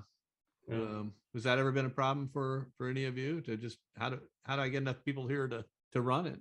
Well, I can say, we didn't operate through COVID for 6 or 7 months, and then we started with just a few of the core guys, and then there were some guys that just weren't going to come back for a while, and that was fine. So it's definitely been a little slower, but that's okay. We still have fun. Sometimes less is more. Yeah, Everybody gets to do more jobs. And it can be hard to get enough operators. So the layout was designed for any number of operators. And when we have a small number of operators, I do what I call self-service yards. Your train pulls into the yard, and now guess what? You're the yard master. You're Right. picking these 4 cards. You do your switching, and then you leave. Yep. And the next guy shows up, he does the same thing. So I can actually even run without yard masters. Yep. well, it's interesting because you talk about people kind of getting into the hobby and such. My own experience was, I don't think that out of the ordinary with operations. I never had any experience with it. I was invited to a kind of op sessions for beginners thing that was done in the hub division of the NMRA. I went to Carl Simpsonbaum's house and spent 3 hours all by myself in a corner, switching out a yard, and I was giddy afterwards. I could not believe how much fun this was. Yeah. For me, it's like at that moment, everything changed. In fact, ask my wife Megan, she said I was acting like a little kid to trying to explain what it was I had just done. So, and that we've had many of these fun experiences afterwards. You know, she'll call me up with some in the middle of some disaster that's happening in the real world, and I say to her, you know, in the moment, I can't talk to you right now. I've got 3 westbounds coming in, and my yard's Yep. completely full. You know, it's like, yeah, you get That's not a bad problem to have. you just get so into it. So I suspect that most people that get some, you know, first time experience with operations, they either really like it or not, or they don't at all. It just doesn't ring. But if you do kind of catch that bug, then I've also heard many people come back and say, well, I got to tear my layout, start all over again. Yeah, yeah. It's now Yeah. no, you know, I just realized I haven't been building the right thing. I would urge anybody that's building a new layout to especially think about staging yards. Because a lot of people will build a layout and then you want to get a train off the layout to hide it, to go somewhere, and they don't even think about this staging yard. If you haven't done a lot of operating, you don't know about it anyway, but Right. we've converted a layout of 2 over that was just built. And then we want to go to operate it. So, well, we've got no staging yard. So we ended up putting a big expansion on one to put a staging yard in, you know? So anybody starting off, you're going to build one, you want to operate it, you got to think about staging yards. Yeah. I think that's a common, and are yours all on that lowest level? Is that where they are? Mine are. I have a layout I go to. There's one at the very top of the layout and one at the bottom. So he has staging on either end. All kinds of ways to do it, you know, Yeah. depending on your needs. But Yeah, my advice I gave to someone recently who was sort of just at the beginning, I said, oh, well, don't do anything on paper until you go operate at 4 or 5 other people's houses. yeah, Yeah, learn from Come everybody back. else's mistakes. Right. You'll come back with all kinds of great examples there. Yep. And yeah. Huh. Well, it's interesting because the next question I had was sort of the mistakes you made along the way that you've regretted. That would be one, John. I think just realizing you don't have enough staging. I now have 13 staging tracks and every one of them's full, and I'm going like, what do we do now? Rand, what would you list as, you know, sort of biggest mistakes you made along the way that you wish you could do over? 3/8 inch plywood, not a good thing. You know, go with the 5/8 inch. 3H likes to twist and warp, and we Yeah. actually wound up running stringers 1x2s under the entire length of 3/8 inch plywood just to keep it level and straight. And the other thing is, you know, my aisles are pretty good width, right? They're like 40 inches or something like that. But yeah, you can never have enough space for people to stand around too. That's the big limitation of my layout, is getting people into the room. Even with 3.5 feet or so. And John, yours are more narrow than that. There's a Yeah, my couple main places on aisle your is- layout, John, where I could barely make it through, even if there isn't. Yeah, there's a anybody in choke my point way. there. One point's about 24 inches just to get through it. Once you're through it, you're fine. My main aisle is 34. Then get around the backside, it goes down to 28. That can get a little tight, so try to schedule the job so that there's people are more spread out, because I can do that. But sometimes there's 2 guys in that back aisle, or once in a while 3, and that gets kind of much. Yeah. Yeah, and with a multi-deck layout, you got to know what's above what. Right? You don't want a yard above a yard. That will never work. No. Uh, So you gotta got make sure your yards are well separated. Yep. think about where people are actually going to be standing for a long period of Exactly. time. Yep. Exactly. So my 2 big yards, one's on the middle, one's on one side, one's on the other. The paper mill is, which is basically kind of a yard, is off to the side a little bit. So Ernie, did you make mistakes you wish you could do over? Or? Not so many, but it wasn't so much me with great foresight. I had several experienced operators that I knew well from NTRAC, and by the time I decided to build a layout at home, I had operated, or at least been to and watched, a lot of other really nice layouts. So I kind of knew what I wanted and what I didn't. Jim and I had talked about it quite a bit, and he did sketch the layout out on a cross-country flight, but we had discussed what I might like and the size of the room. He pretty much knew what to do, but I had his input as far as he's a thinking operator, where I did not know how to do. And all you had to do to get that for free was help assemble those NTRAC modules for a decade or so. Yeah. Yeah. Not really But- free. It was a great time though. We had some great craftsmen for quite a few years, Tom Hoover and a lot of fellows that were just uncommonly excellent builders and runners. So I really like being a modular model railroader in addition to aspiring to have a home layout, because I realize there's certain things I can do, either on a Fremo or an in-track layout. For instance, that's where I get my fix of running an 80-car train. Then I don't have to think about how to build one of those in my basement. In fact, I wonder too, that just makes me think, particularly for John and Randy, who have pretty big layouts. If you were doing it over again, would you build it as big as you have? Oh, yeah, yeah. Yeah. No. Nobody wants to Might go knock out smaller. a cellar wall or two and expand into a different room. Don't come my way. I'm contemplating expanding over the garage. One of the things that I've experienced, and I'm really, really happy to experience, almost every time I go to someone's house and operate on their layout, I come home with a reminder that you don't need very much to keep yourself busy. You don't have to have a basement empire. If that's what you want to build, that's one thing. But I often find myself kind of really lost in some industrial switching operation or working a yard. And at the end of the night, you realize, well, that's only 8 feet long. I like that because I don't have a home layout yet. And it kind of recalibrates my eye. So I said, look, maybe a shelf layout along that wall, which will still take me 5 years to build, given the rest of my life, is going to be enough. But it sounds like both you guys would keep going. I like what they do in Britain because they have a small detailed section in the middle of the layout. And then they'll have boards on each end, which can move back and forth. And they'll have like 4 tracks. And they just line the track up with the main line. So basically, it's like you're operating a big layout, but you're just sitting here in this one spot. Right. And, you bring in a train from one side and shove it out the other, and you move the selector, bring in a different train. And you can run like 6 trains that way through your town or whatever you're doing. That doesn't take much space at all. Yep. I've got a little layout now I take to shows to promote Tour de Chooch.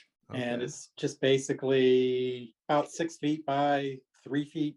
People are getting into the hobby with less time, less priority, less money, less space, and learning that you can actually do, particularly with InScale, right? You can do a whole lot, on one wall in the family room. You don't have to build the kind of layouts that you right. guys. You don't need the whole T-track thing, right? They're just taking 1 foot square modules.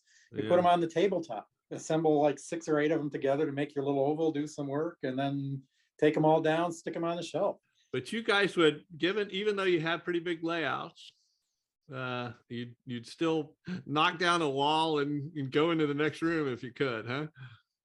Yeah, we moved the washer and dryer upstairs out of the basement. And we're down there one day, and Michelle looks at me, looks at the dryer sleeve, and says, "Don't you dare expand into this area." I'm like, oh, I hadn't even thought of it. Port of Albany, be perfect right here. And you won't know because you're never coming down here again. I know her. I still have room on the lower level to add 1 more paper mill if I ever, it's where all my tools and stuff are stored. But when the layout's almost built and I don't need all that stuff, there might be a branch line down there to another paper mill. Now, Ernie, your layout has been pretty much complete for a while, I think, right? Yeah, it's pretty much mature, and like everybody else, I contemplated expanding, but I think it's big enough. Yeah, I'm going to go with it.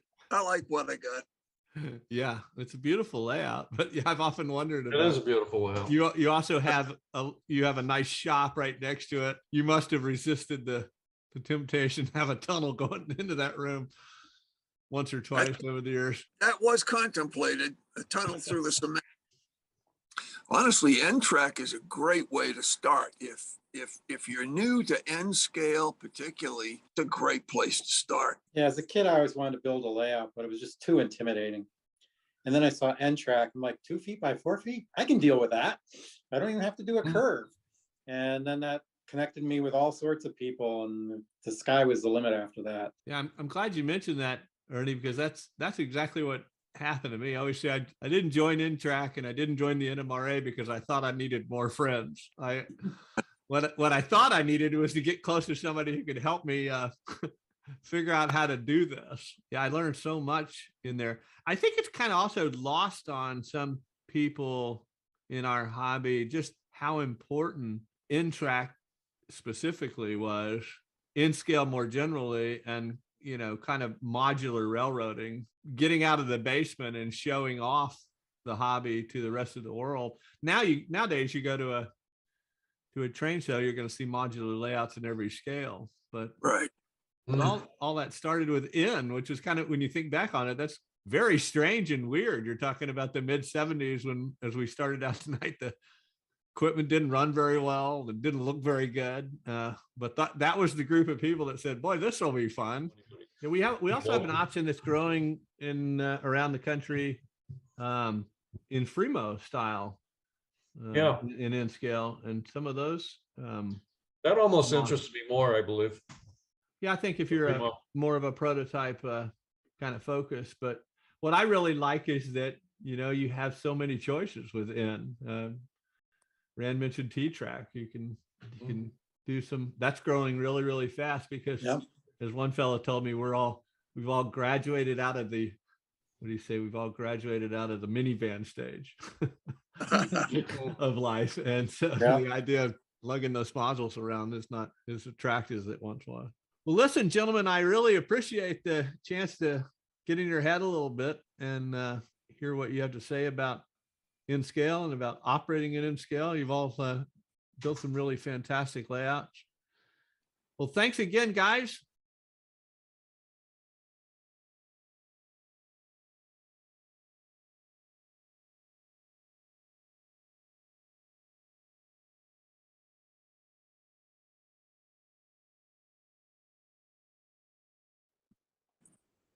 Well, that was a great conversation about N scale, and I know we're running a little bit behind, but there was some great chatter out there in the chat rooms, and there were some questions that were posed. So, John, I think I'm just going to ask those questions, and we'll make up the time later in the evening. But I think it's important to get to those questions.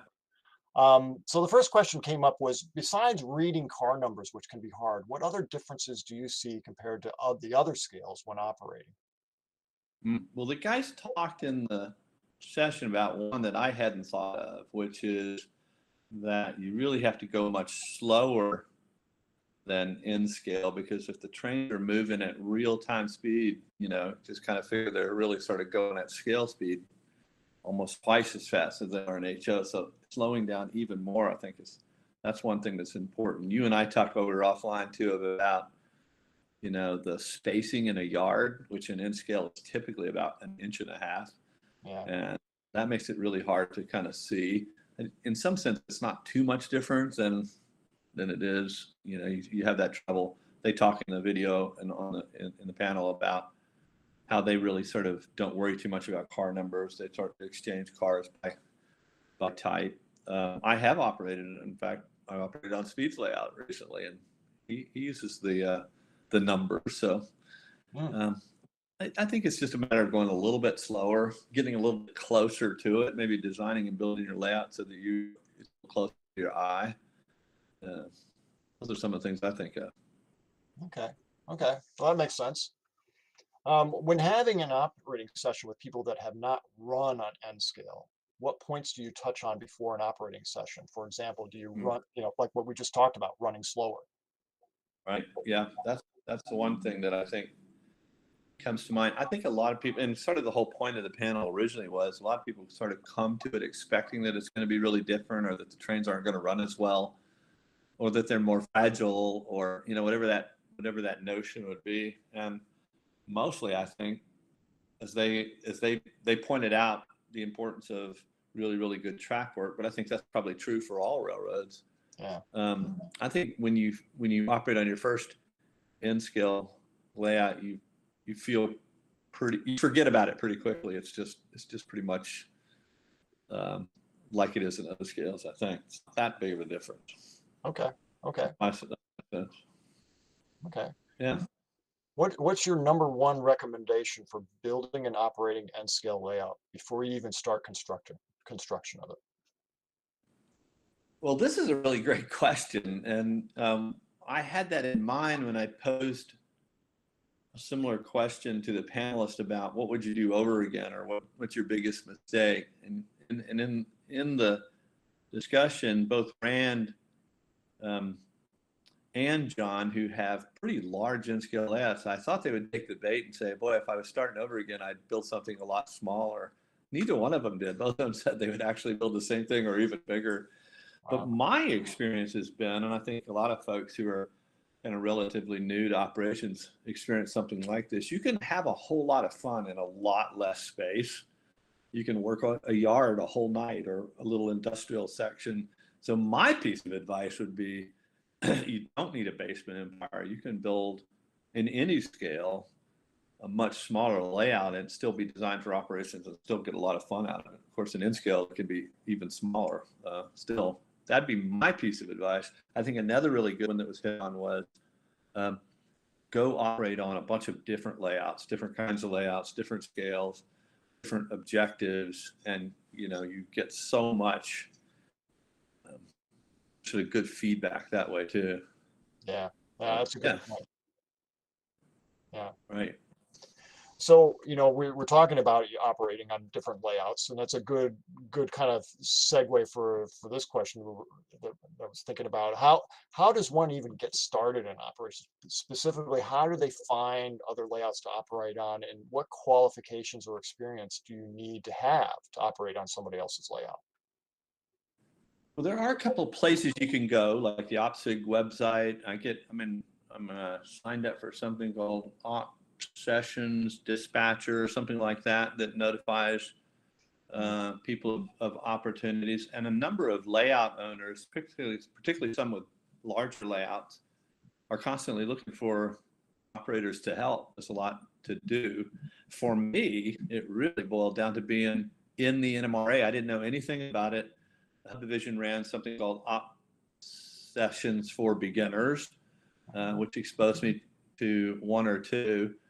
And I think mostly for me, it was just being involved in the NMRA, going to division meetings, signing up for ops in region conventions. And once you get into one or two of those, you meet some more people. And like other things in the hobby, you sort of build your network. And before long, you feel like I'm kind of an insider now.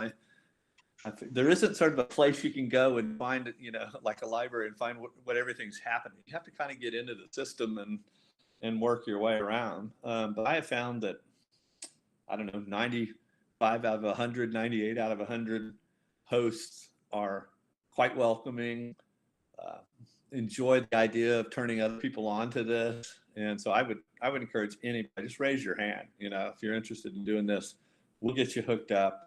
And if you haven't ever done in operating, you're missing something that's super, super fun. It's not for everybody, but for those of us that get into it, it kind of redefines what the hobby is all about.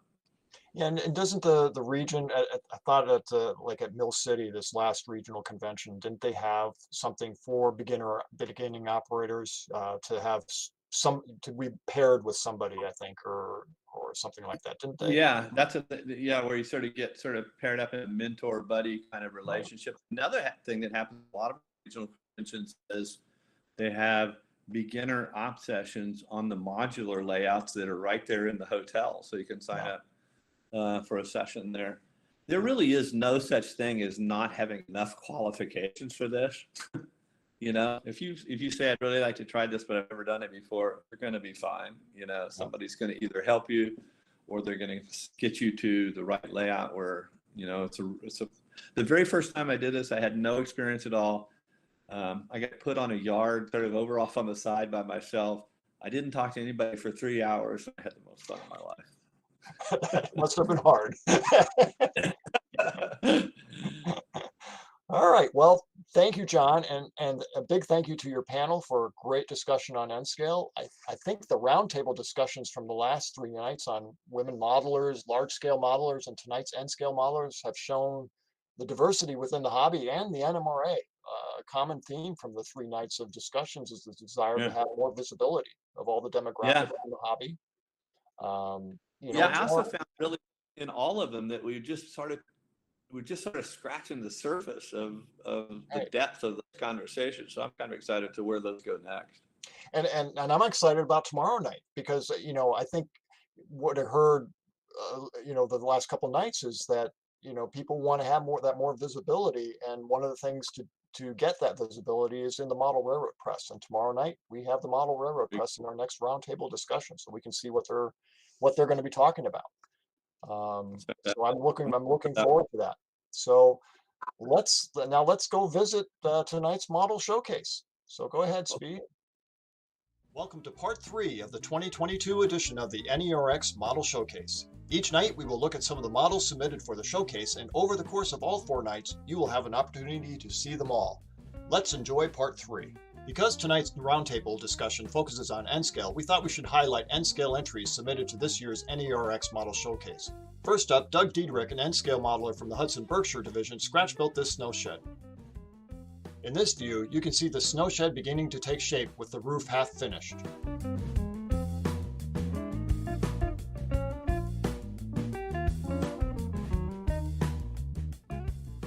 Here is the finished model of the snow shed prior to installing it on Doug's layout.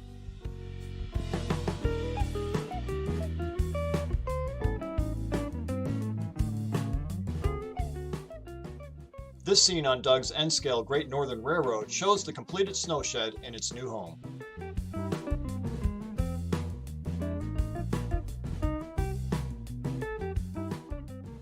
John Becker is an N-Scale modeler, a member of the Lakeshores Division. His first model is a 3-inch by 5-inch switch tower diorama. The main tower came from his collection of railroad-oriented structure models.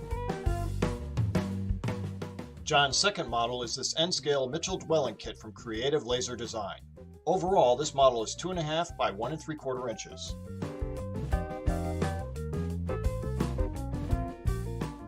Two nights ago, we saw Gordon Spalte's scratch-built station. Tonight, Gordon shares his HO scale Turner Creamery. The model was scratch-built and includes Tichy windows and doors. The roof is evergreen metal roofing. Gordon printed the sign on an inkjet printer, sealed and sanded it thin, and glued it to the building side. The model includes a detailed boiler room interior.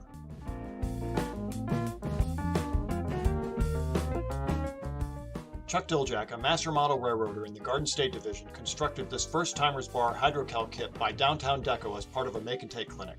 The clinic was presented by master model railroader Clark Kooning at a Western New York Division meeting. Chuck is friends with Clark and Andy McVie, the superintendent of the Western New York Division, a division of the Niagara Frontier region.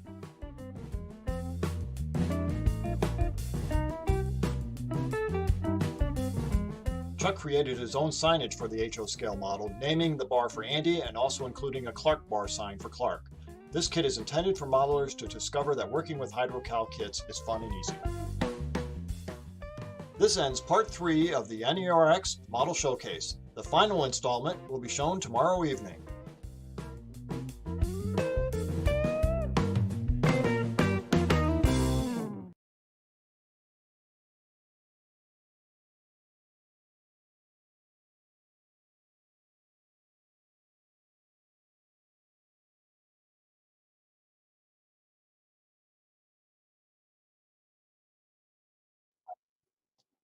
All right, well, let's continue this evening's activities with a layout tour of the HO scale Baltimore and Ohio Buffalo Division built by Mike Pyzik.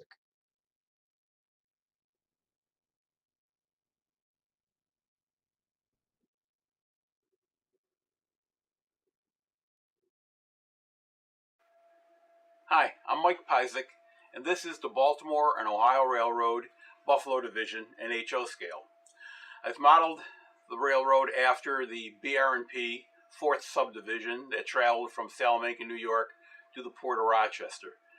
The commodity that's most carried on this railroad is coal, moving from western Pennsylvania to the Port of Rochester, where it then traveled across Lake Ontario to the steam tenders of the Grand Trunk and Canadian National Railways, and among other things. I modeled the lake crossing using a car float instead of the ships that were actually used on the prototype. Railroad starts just south of Leroy, as I mentioned, and it travels through the towns of Leroy, New York, P&L Junction, which is Pittsburgh and Lehigh Junction, where it interchanges with the Genesee in Wyoming in the Lehigh Valley. Continues on to Rochester, and there is a engine terminal and stub-ended yard modeled in Rochester. The railroad also parallels two branch lines of the New York Central and the Erie. The Attica branch of the Erie and the Peanut line of the New York Central ran within a few hundred yards of the BRP from Leroy, New York to about Caledonia, where they veered off in other directions. So that three-track highway, so to speak, is modeled as it crosses Awatka Creek and heads toward P&L Junction. In order to facilitate continuous running for demonstrations and visitors, I've taken the Erie and the New York Central and I've connected the ends of them, so to speak, to make a continuous loop. So we can run trains on that, but the loops are hidden so that only the section that parallels the Baltimore, Ohio would be visible to an observer.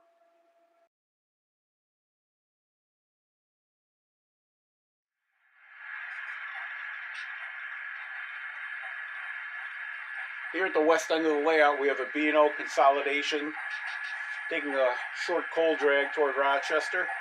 It's about to pass the DL&W joint station with the B&O that was south of Leroy, New York, off of Route 19 on Junction Road, burnt down in the early 70s, I believe. The locomotive is a brass import, United consolidation. I painted that. About 60% of the rolling stock and most of the locomotives on the layout I've painted. At the station on the upper level, the Phoebe Snow is stopped taking on passengers on its way to Buffalo.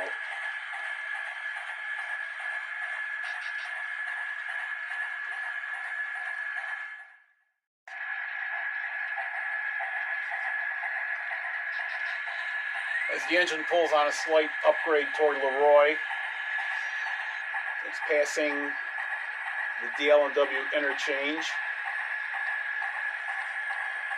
and Townsend Oil. Our train is holding at the signal while a Lackawanna set of FT units goes into the interchange to pull cars from the Lackawanna B&O interchange here south of Leroy. The signals are not indicating occupancy. The trains are short, layout is small, so I use the signals only for turnout indication. As the Lackawanna train passes, you notice the concrete phone booth. That phone booth is a pentagonal cross section, and that was specific to the BR&P. The phone booths were cast at the BR&P shops in East Salamanca, New York, and as I mentioned, they were specific to this road, and I rendered them here in plastic using 3D modeling, the design that I had done myself from prototype plans. While we were stopped at the signal, we allowed a short freight to pass us into the unscenic portion of the layout here, Leroy, New York. Some of the structures are built, about 2/3 of them still need to be. There's a cardboard mock-up of a grain mill in the background there. This is also where the B&O begins to parallel the Erie Attica branch and the New York Central Peanut line. This will continue as a three-track thoroughfare all the way to P&L Junction.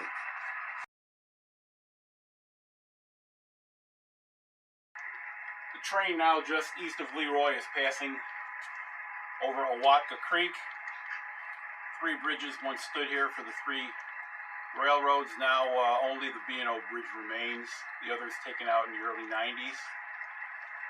And we're heading again into an unmodeled portion of the layout.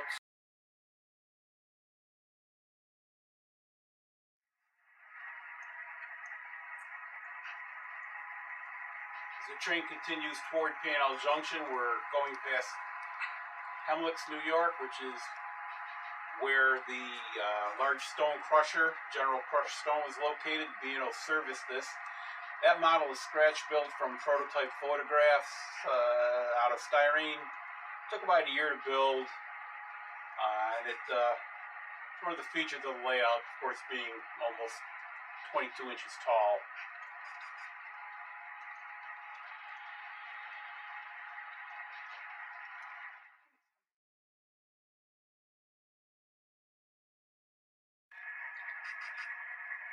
We're now entering P&L Junction, which is an interchange with the Lehigh Valley and the Genesee in Wyoming. It's passing the tower, the Lehigh Valley Tower at P&L, also the Lehigh Valley Depot here.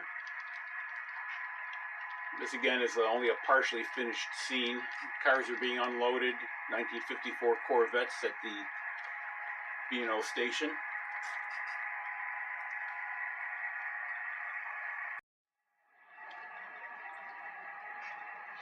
We continue through P&L Junction toward Caledonia. In the background is Hamilton and Sons feed mill that was serviced by the New York Central Peanut Line. That structure still stands in Caledonia. The water tower, which was in a different part of the town, is gone. And this is where the Central and the Erie diverge from the B&O. B&O, of course, heading now north, compass north, toward Rochester, New York, and the port of Rochester.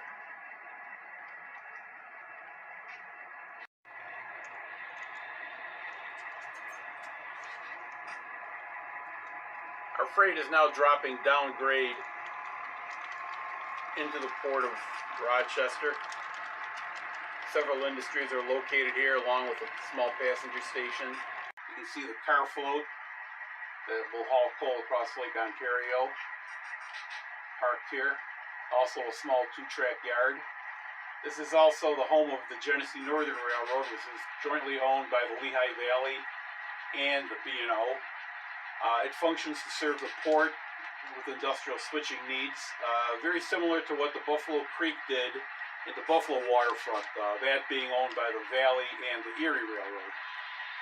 Pulling up alongside the flour mill here, and this is where we'll start doing our switching and then return the locomotive light back to what we call Genesee Yard, but it functionally is Lincoln Park Yard in Rochester.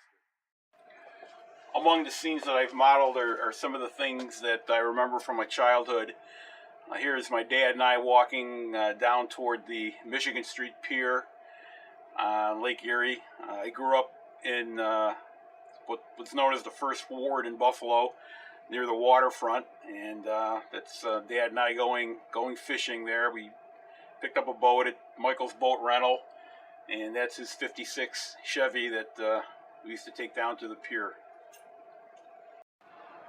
Another area that brings back memories to me is this little city scene. In it, toward the right side, you see Mazurek's Bakery, which still is on South Park Avenue, Buffalo, New York. I actually went to school right across the street from the bakery. And on the corner, more toward the left, that'd be the corner of Michigan and South Park Avenue. And that's the Malamute Bar, which my uncle owned and ran for 46 years. Locomotive now is running light into the engine terminal. We're going to be heading to the fueling rack. In the foreground are some kit-bash structures, the Allied Chemical, a place where I worked at one time, modeled there, along with the freight, an REA freight house and a diner, ubiquitous diner near a rail yard, of course. As we pass the REA building, heading to the fueling rack, the diesel rack for sand at the roundhouse.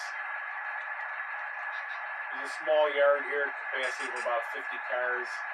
The layout operates relatively small trains, only 6 cars, and some other freights up to 10. But in general, they're short trains, and during an operating session, we move over 100 cars to service the 25 industries on the layout. One of the things I enjoy doing in the modeling of the towns and structures is to include figures in small vignettes that depict interactions with people. We have the yard office foreman talking down out of his window to an employee in one area here. We also have in the back of the engine house a mechanic with the pickup truck, speaking to someone. We have an unloading crane taking wheel sets off of a truck near the engine house.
Well, thanks for joining us today on our tour of the Baltimore and Ohio Buffalo Division, as done here in my basement. The time frame for the layout is approximately 1955. We run steam and diesel both. Operating sessions, I tend to run more diesel because of the reliability. So far the layout has been under construction for, I'm sorry to say, about 20 years. There's been some lapses during that time when I haven't done much work, but the beginning of it was getting the room ready, drop ceiling, studded walls, that sort of thing to prepare the environment for the layout itself. And the track is all Flex Track, commercial products, code 83 on most of the mainline track. Sidings tend to be code 70. Structures, as I mentioned, mixture scratch built and kit bashed. A few of them are just right out of the Walthers box, but I usually do some modifications to fit the space. Operating sessions, we have them here, as I mentioned. We move over 100 cars in the industries, and the trains will be a mixture of freight and just a couple of passenger trains, since we don't have much modeled in the passenger world.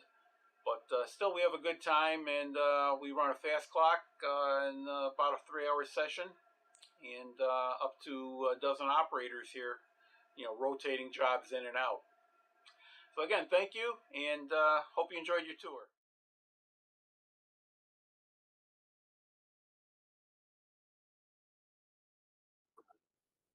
Well, hopefully you've heard the big news that the NMRA magazine will be available online to NMRA members. But are you ready for it?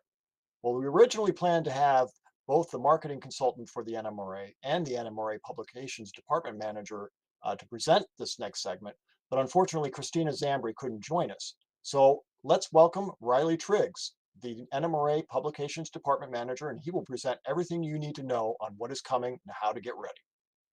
Riley? All right. Thanks, Chuck, for having me, and looking forward to this opportunity to present what the digital version of the NMRA magazine is going to look like. And the number one thing to know is that it's arriving April 1st, and that's just a few days away now. So things are getting really exciting, and we're looking forward to being able to offer this to the members. So what I'd like to do tonight is just kind of take people through what the digital version is and how it's going to work, and give them a little preview of what's going to be available starting next week. So the first thing that everybody should know is that the paper version is not going away. If you like having the paper version, you can continue to receive your paper copy of the NMRA magazine just like you have in the past. But what this is going to do is this is going to allow us to get the magazine into every member's hands. And that's something that we haven't been able to do in the past because only about 70% of our members take the paper magazine. And I know, I, for one, I stopped taking the paper magazine several years ago because I wasn't reading it, because it wasn't convenient for me and kind of my lifestyle of how I tend to consume magazines now and printed material. And for me, it's not, sitting on the couch with my feet up, flipping through a magazine leisurely. It's more about being out, maybe at a stoplight or in between meetings at work where I can pop open my phone and read an article or look through some track plans or something like that. So what this does is this is going to allow us to get this into the hands of every one of our members. 100% of our members are going to have access to the digital version. And again, if you like the paper version, you can continue to receive that as well, just like you're doing now. So thinking about this digital version, it's just new technology. It's the same magazine. It's the same quality content that you've been getting for years. It's the same membership or same member-driven articles and content that you're getting right now. So all of this is a little bit of a technology upgrade, something that is going to fit in with our lifestyles, with the higher speed lives that we lead now, and give us another opportunity to connect with our members. So if we take a look back at the very first bulletin number 1, back in 1935, it was a single sheet of paper, typewritten, and of course it evolved through the years. And if you look through this through the 40s and the 50s, the name changed a little bit, the format changed a little bit. In the 70s and into the 2000s, again, more format change, adding color, new name, and here we are in 2022, just part of the same line of evolution that we've been going through since the beginning. Here in 2022, we've now got a digital version it's just another format, but it's still the same great magazine that we've had for years and years. But what it does is this allows us to, again, get this into the hands of all of our members and gives people a choice. So now you can get the magazine, read the magazine, and connect with the rest of the community in this magazine anytime, anywhere, on all these different devices. But it's not just anytime, anywhere. It's also anyone now.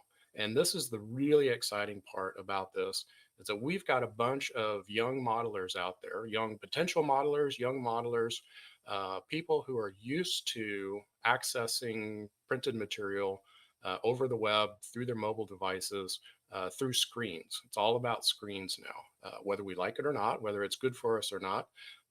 It is the way that a lot of us consume our information now, and especially the younger modelers. So this is an opportunity for us to get in front of millions of potential modelers through these app stores that people can search, find our app, download, see a free issue, see what it's all about, and hopefully get them involved and interested in this organization through the magazine. So it's a really great recruitment tool, really great way to expose the organization, expose the hobby. And again, it provides us a way to enhance and strengthen our organization and the hobby in general. So I wanted to give you a little bit of a preview of what you'll see on April 1st or shortly thereafter, whenever you get around to signing up and going to the web page, getting your apps, and getting onto the digital version. So the first version that I'm going to show you is the web version. And this is for desktop machines. The idea is that, if people like to access their PDFs or web pages or videos or that sort of thing, here we are, we're in the same place. We're a click away, and you can get to the NMRA magazine and, get your latest issue, look at the back issues, and be able to access us through your desktop if that's what you like. So we do this through what's called a web app. Now it's just like a regular web page, but this web app is working in the background and provides some different functionality for viewing the magazine, as well as some other things. But when you go to the web page and you select one of the issues, like the April 2022 issue, which is going to be the first new one up on April 1st, you'll see this screen. And when you go to try to read this, what's going to happen if this is the first time that you are logging on, you're going to see this dialog box come up that is going to ask you to sign in. Now, you're not going to be able to sign in directly because with this new app, you're going to have to actually register with this service, with our digital version. And what you want to do is go down to the bottom of that dialog box and click the register here words in order to be able to set up your account to read the digital magazine. The next little dialog box is going to ask you for your email. And this is a very important part. What you're going to have to do is you're going to have to use the email that you use for our website, nmra.org, and the one that you have registered for that website with.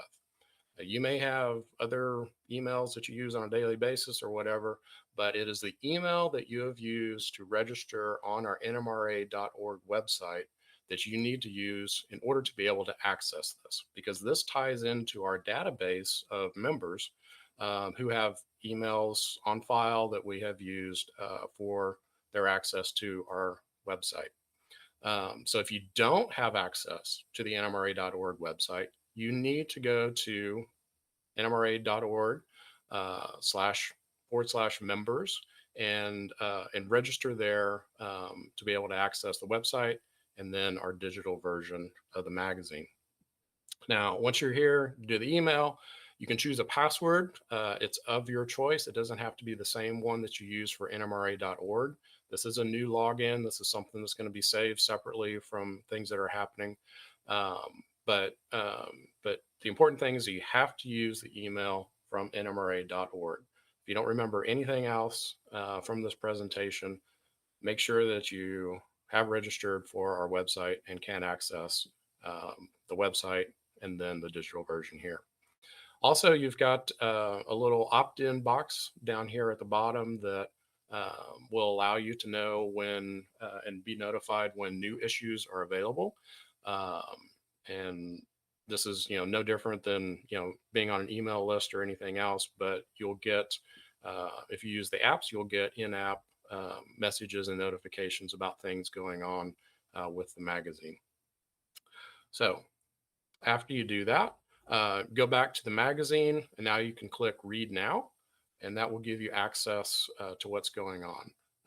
Also down here at the bottom, you get a little preview of what's inside this issue.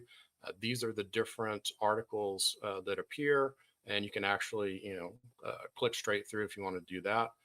But going to the read now, the next thing that you're going to see is the cover, just like you would if you had the paper version. Now, this PDF that we use to create the digital version is the exact same PDF that Cynthia, our editor, sends to the printer every month to get printed. So this is going to be an exact replication of reproduction of the magazine that you would get in paper form. So once you go inside the magazine, you've got a couple of different ways that you can navigate through it. The first way is through the arrows on the left and right hand side of the page. This simply flips the page, one page forward, one page backwards. But you can also go down to the slider at the bottom and you can grab hold of that. It'll tell you what page that you're on, and you can slide that little dot back and forth and go to a particular page if you know what page it is that you're looking for. You can also zoom in and out of this. Now, this is a PDF, so it works just like any other PDF that you're used to working with. But down here at the bottom right, you've got little magnifying glasses, a plus and a minus to zoom in and out. You can also use your scroll wheel on your mouse to easily zoom in and out of these pages. Then once you've zoomed in or zoomed out, if you left click and hold on the page, you can pan around. Again, this is just like a regular PDF viewer that you're probably very familiar with. So it's very easy to navigate, and you see the entire page. You see exactly what's in the printed version with that same sort of experience. Now, up on the upper left-hand side of the page is your real working menu. There are just a few things here that make viewing the magazine a lot easier, and there are a couple of features too that that you can't get in the paper version, quite frankly. The first one is going to be the home page. That's just going to take you back to the original page, and you've got the table of contents, which is going to allow you to skip forward and backwards through the articles. You've got a bookmark feature that we'll talk about, flowable text, and then also printing to paper or PDF. This will allow you to print two-page spreads, just 2 pages at a time, in order to either print those out from a printer, so you have a hard copy, like if you're wanting to print out plans for something, or you can save it as a PDF and access it later on from your own hard drive. So the table of contents is really pretty neat. Once you click on that, it's going to open up this little panel that shows you all of the pages in order as they appear in the magazine. And you can simply scroll through that or left click and drag on the slider and move through the magazine and choose articles or pages that you want to see. Click on that and you'll go immediately to that page. Just like a PDF viewer or PDF reader, if you've used those before. Now, the neat thing that is something extra, that is something that is not in a normal PDF, and one of the features that we really like about this platform is this thing called flowable text. Now, if you click the text menu item, it's going to change to this flowable text format. And as you can see, what it does is it takes that PDF and it turns it into the text and the images in a single column that allows you to scroll through the article, and it makes it a little bit easier to read. You can still click on the photos, and the photos will go full screen. You can scroll through all the photos that are in that article, but this allows you to read it a little bit better. And we've already heard from our beta testers that they actually kind of like this on the desktop, that this makes it a lot easier to read. You have control over the size of the text and the color of the background, so you can customize it a little bit. But a couple of people have said that they prefer this way, that it's a little bit easier than using the PDF.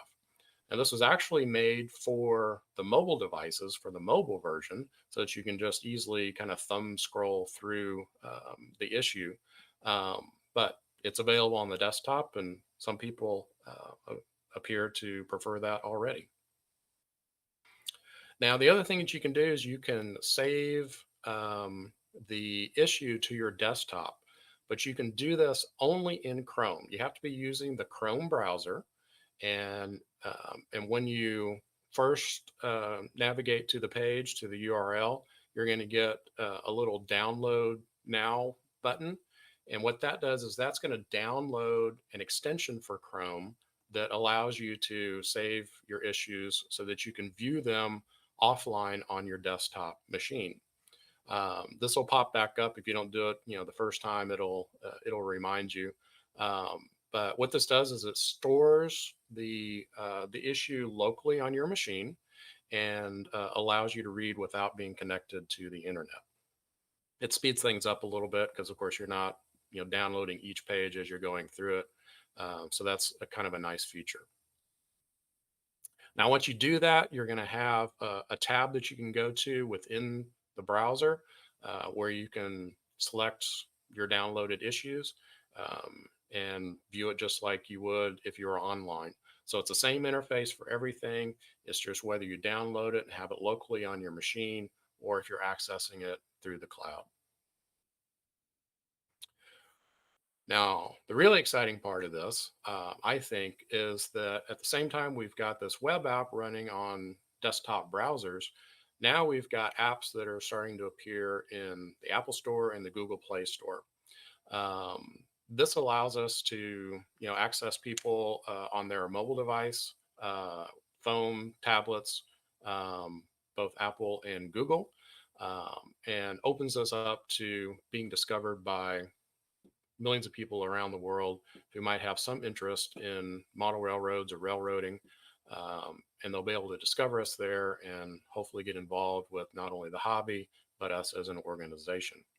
So after you go to the App Store and download those just like you would anything else, it's a free download.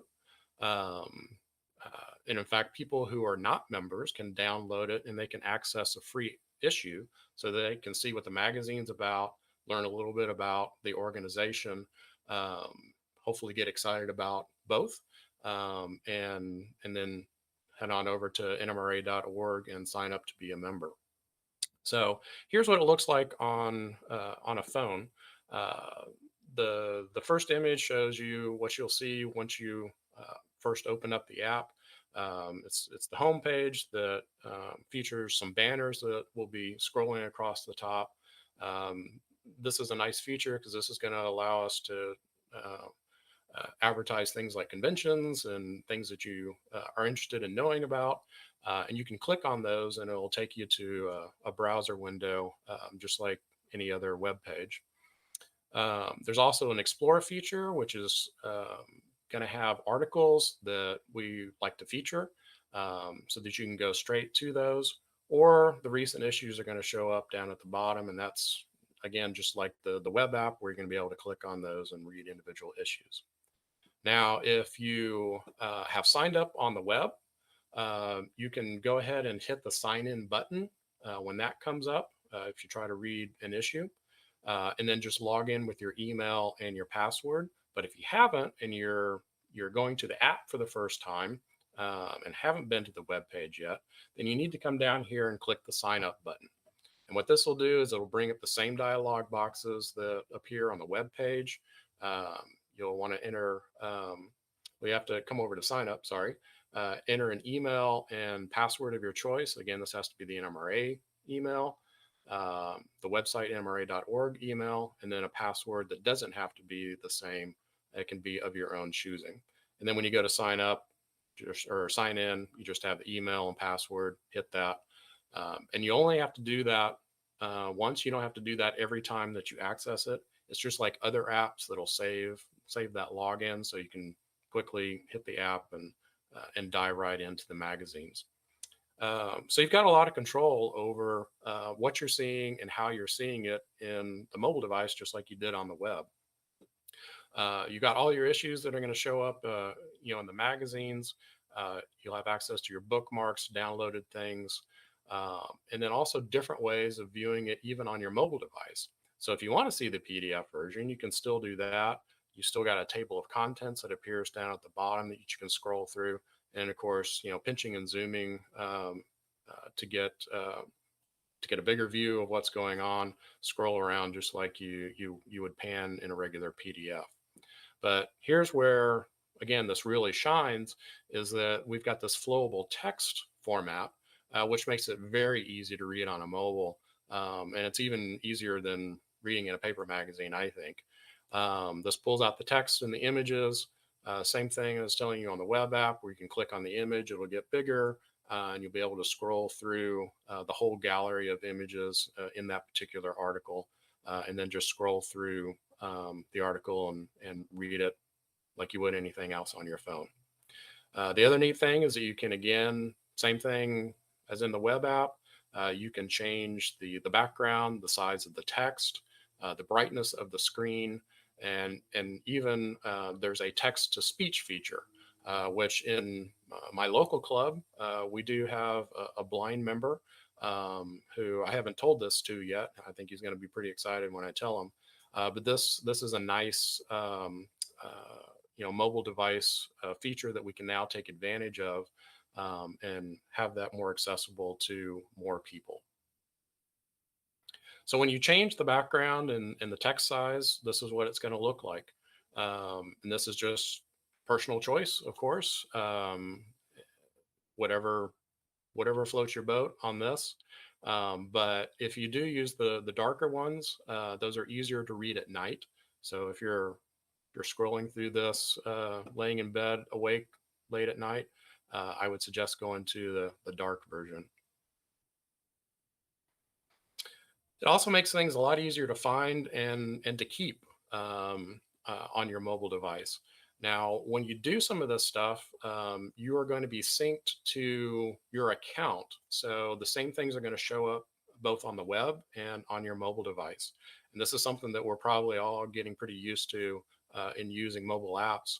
But it's a really nice feature because the things that you do, like making bookmarks in these articles, is going to show up on both things, so you can kind of seamlessly transfer back and forth from your desktop to your mobile device.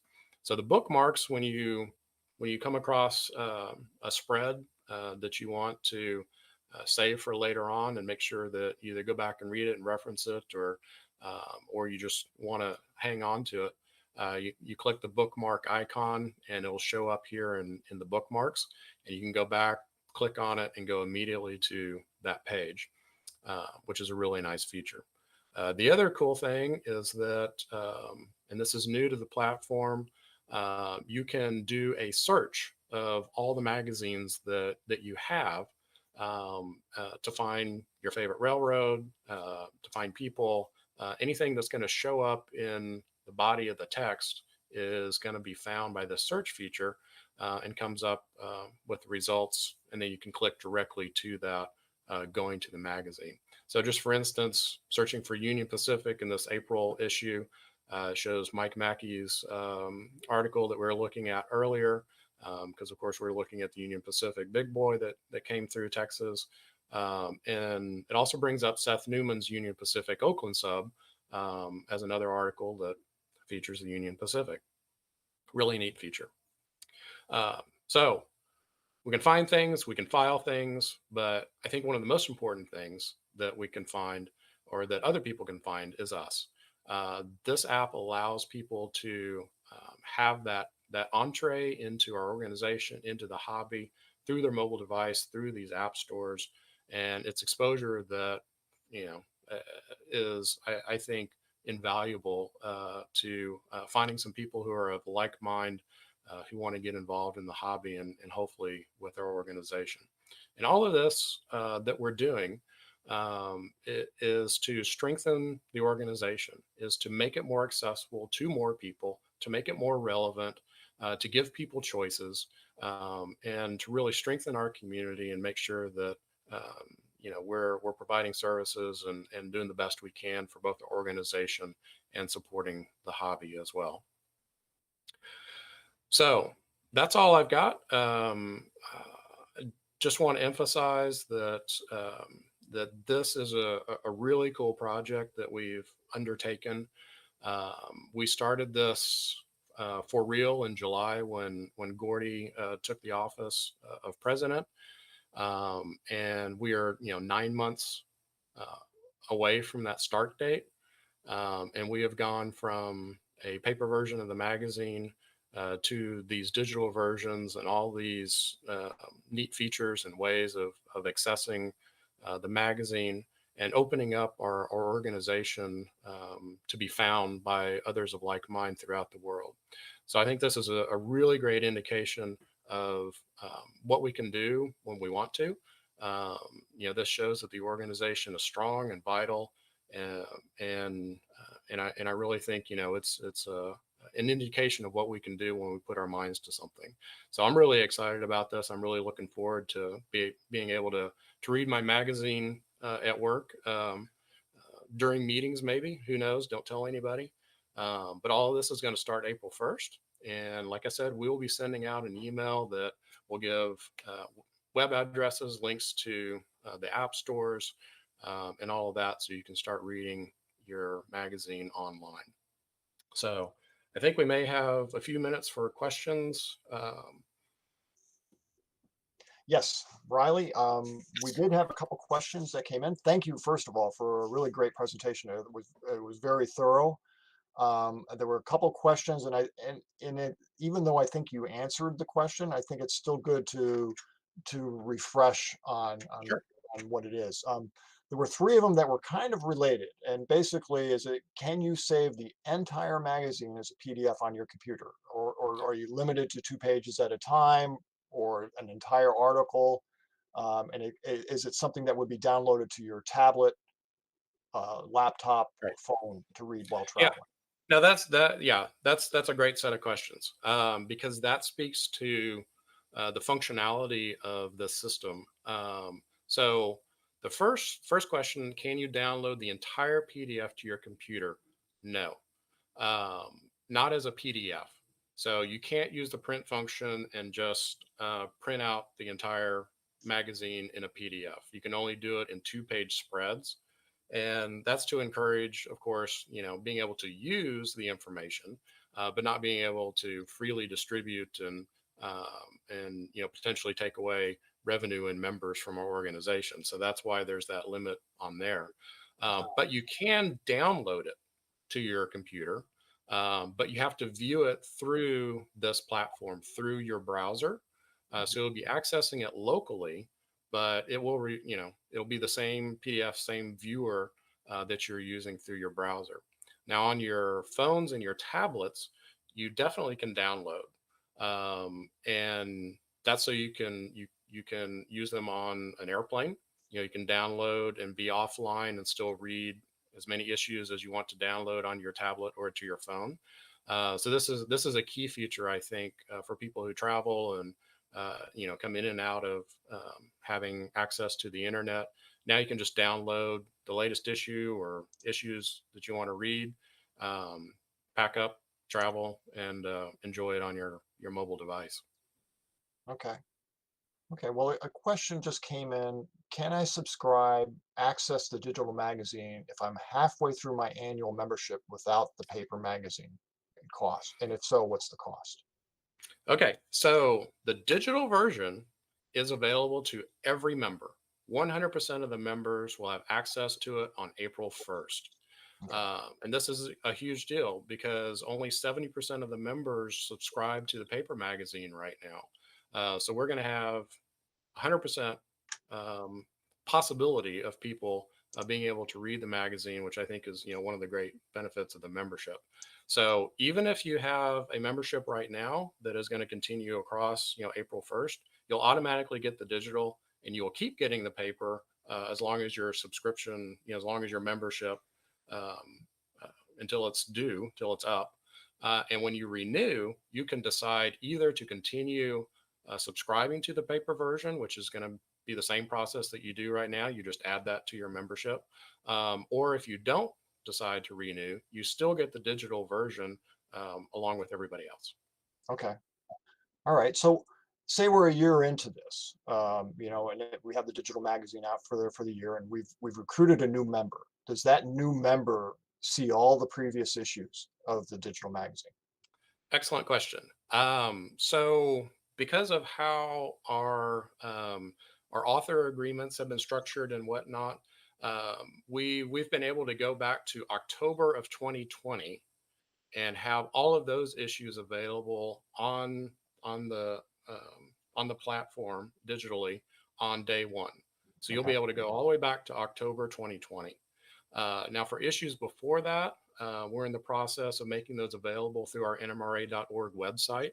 And those will be just regular PDFs that you can access. So here pretty soon, you'll be able to enjoy everything from 1935 all the way up to the current day. Okay. Okay. And one final question. I don't see any other questions. And I'm not sure exactly what this means, but what about a back issue plan? So That's probably, yeah, what we're just talking about, that's what I where was all the wondering. back if it was. issues. Yep. Yeah. So, so we've had lots of people working many hours scanning these things into PDFs. From what I understand, most everything is scanned, or everything is scanned. And we're just in the process of getting it up on the website and available. So those will, yes, be available at nmra.org on the digital magazine page. And those will be just regular PDFs that you can use in an Adobe Reader. Okay. Okay. And another question just came in. What about Microsoft Surface type tablets, which is a Microsoft Windows secure, no Chrome on that? So this will work on any browser. The only feature that does not work is downloading it to your local machine. So you won't be able to use it offline, but you can definitely access it through any browser. So, Firefox works. Was it Microsoft Edge? I think it works in there. But Chrome is really what it's designed towards. And it's because of that single feature that we really wanted to have, being able to download it on a local machine. Okay. All right. Well, a great presentation, Riley. It's a lot of information, and thank you very much for doing that. I'll just remind you of what Riley said. If you are an NMRA member, be sure to register your email address by visiting nmra.org/members. And you can also contact the NMRA office to provide your email or correct what is already on file, because we do know there are some email addresses that are not correct in the system. So make sure you check your email address. So I think what we'll do now is we'll take a quick little minute break as we prepare the studio for our next clinician. Thanks again, Riley. Thanks a lot.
We've always had a fascination with miniatures.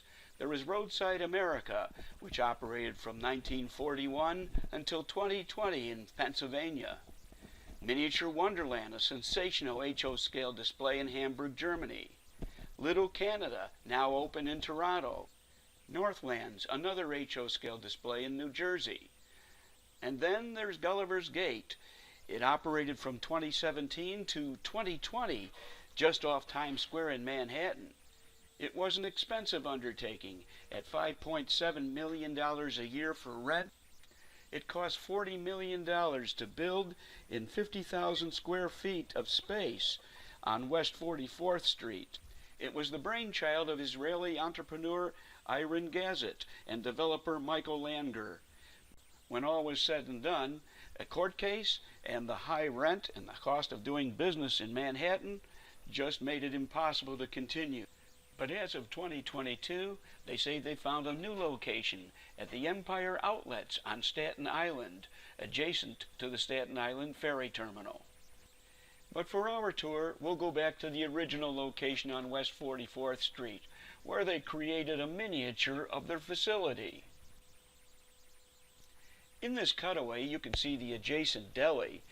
People entered the Gulliver's Gate on the main level.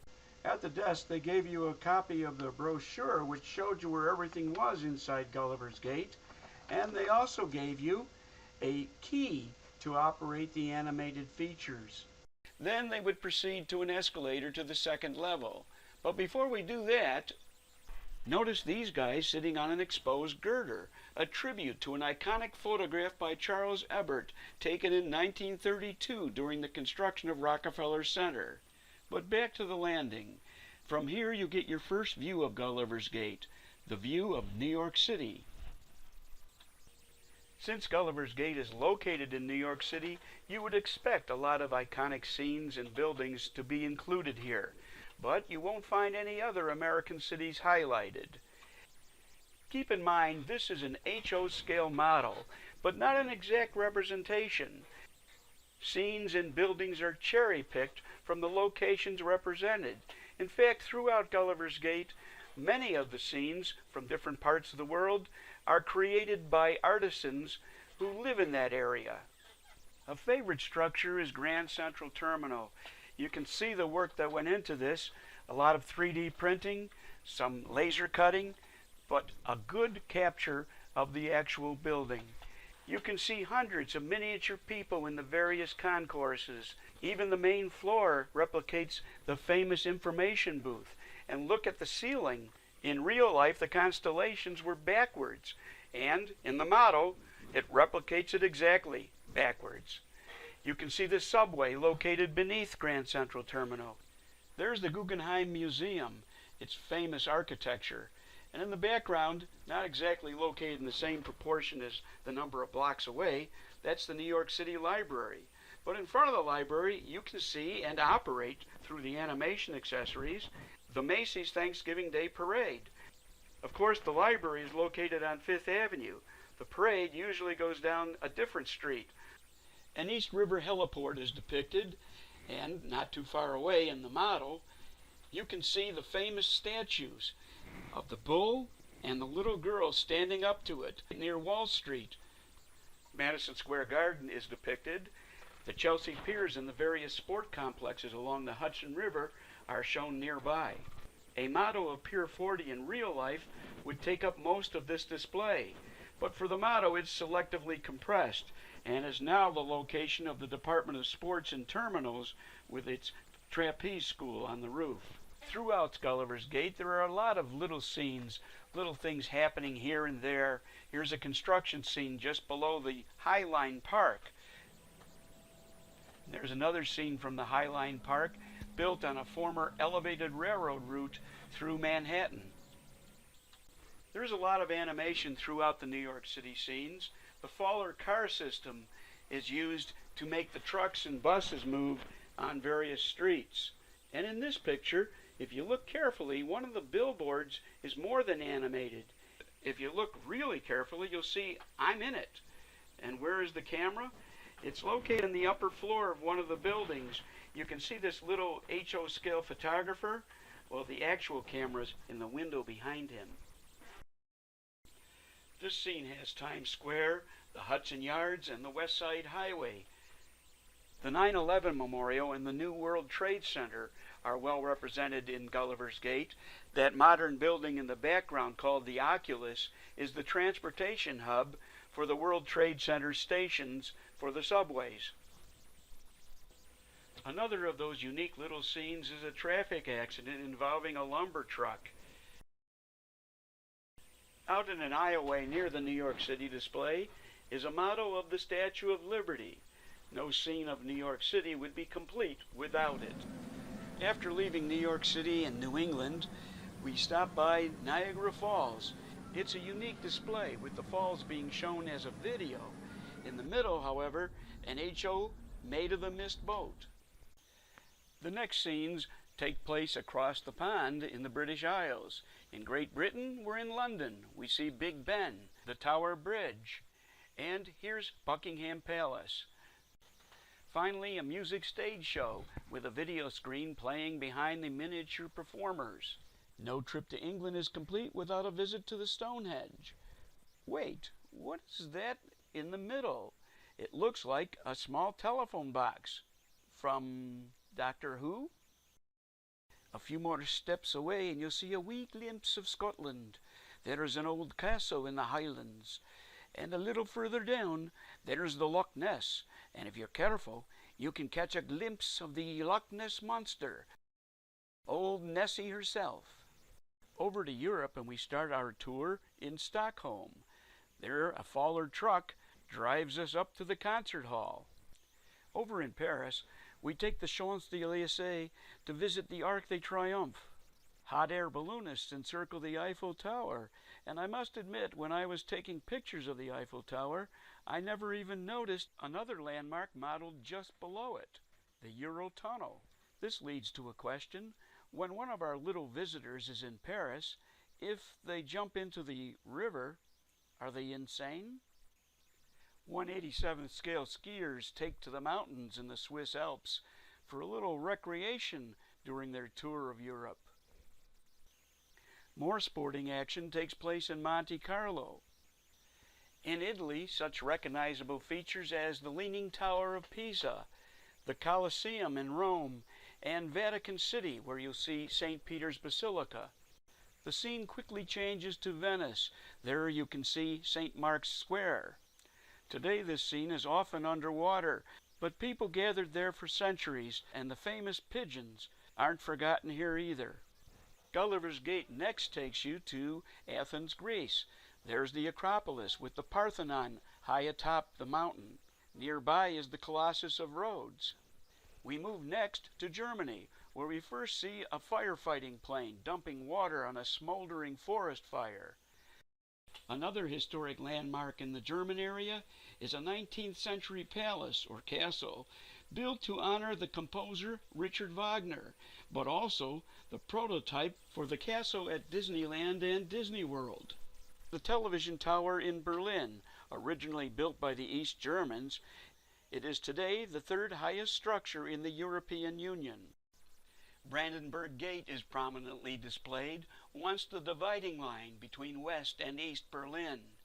Before closing in Manhattan, Gulliver's Gate continually upgraded.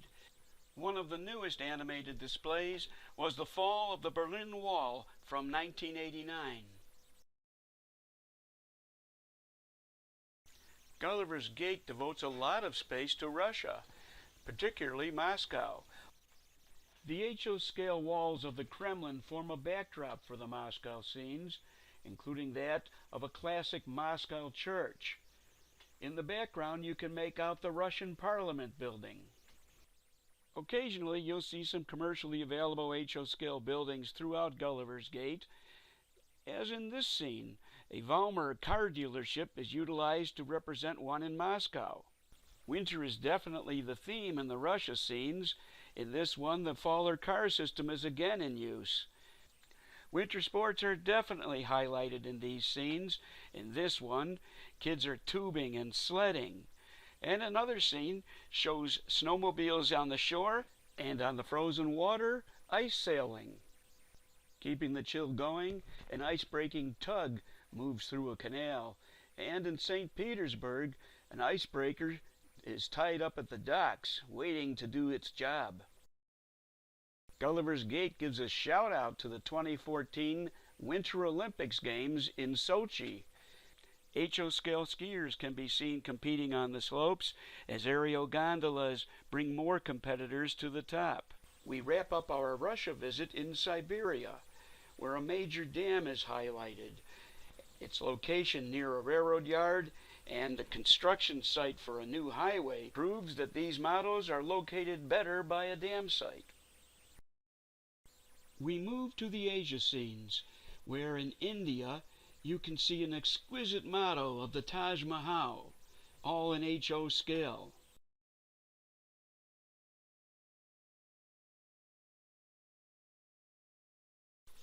Over to Thailand, we visit Bangkok and the Grand Palace. The terraces of the rice fields are illustrated in the Thailand display. Even in the scenes like this in Thailand, you can spot some of the HO scale track. There's more than a half-mile working its way through the Gulliver's Gate displays. Some of that track arrives at this station in the foreground. Behind it, an homage to the shipbuilding industry of Singapore, at least architecturally. The three towers of the Casino Hotel are inspired by the shuffling of decks of cards. On the roof, the Sky Park, a 3-acre park on top of the building with swimming pools, gardens, and jogging paths built in the shape of a cruise ship.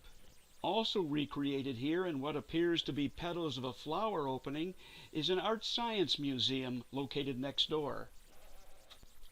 The next models are of the Petronas Towers of Kuala Lumpur, Malaysia.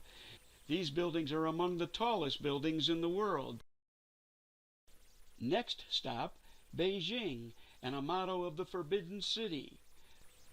Out front, the Chinese New Year is being celebrated under the watchful eye of an HO scale portrait of Mao Zedong. The dazzling skyline of Shanghai reaches all the way to the ceiling of Gulliver's Gate. Finally, in Asia, Gulliver's Gate pays homage to the former home of the Dalai Lama, the Portaluk Palace in Lhasa, Tibet.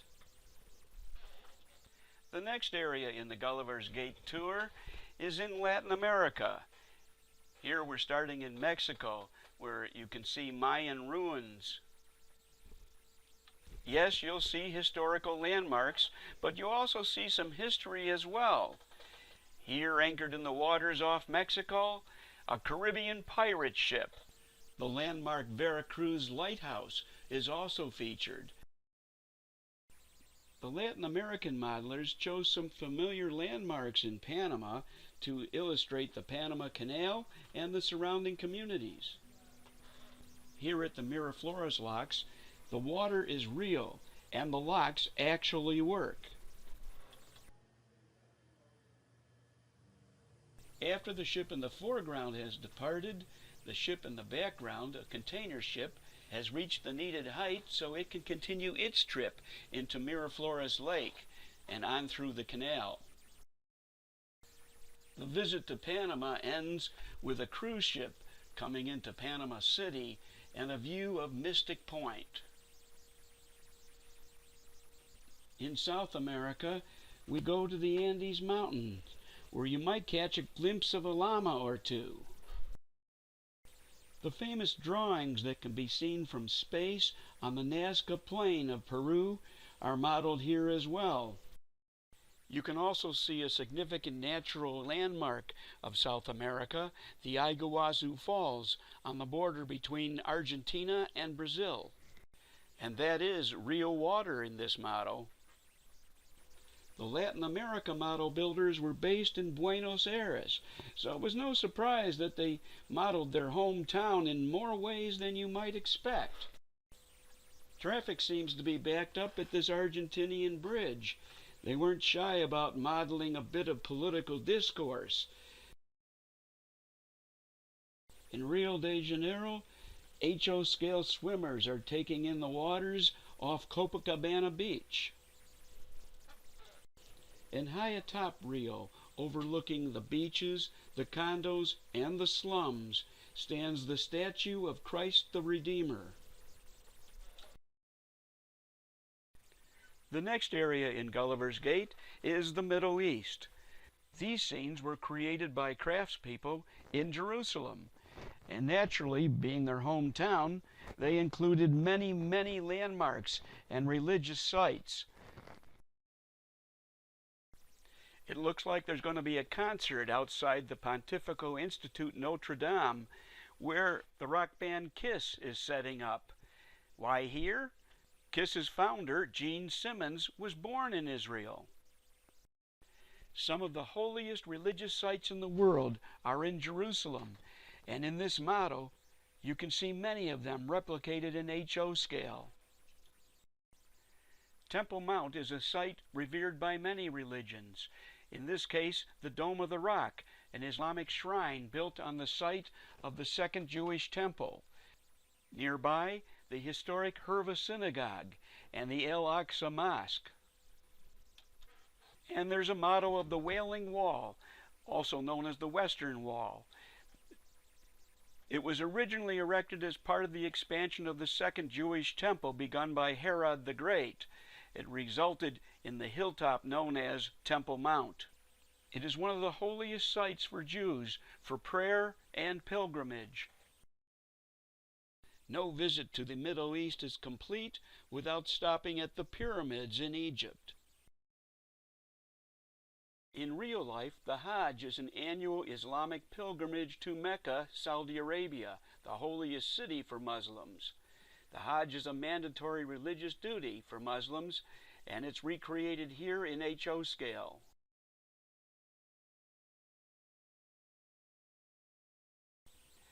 As is the case in Miniature Wonderland in Hamburg, the crowd favorite and piece de resistance for Gulliver's Gate is its airport scenes. This depicts a fictitious airport, but nonetheless, it's quite busy with a lot of HO traffic.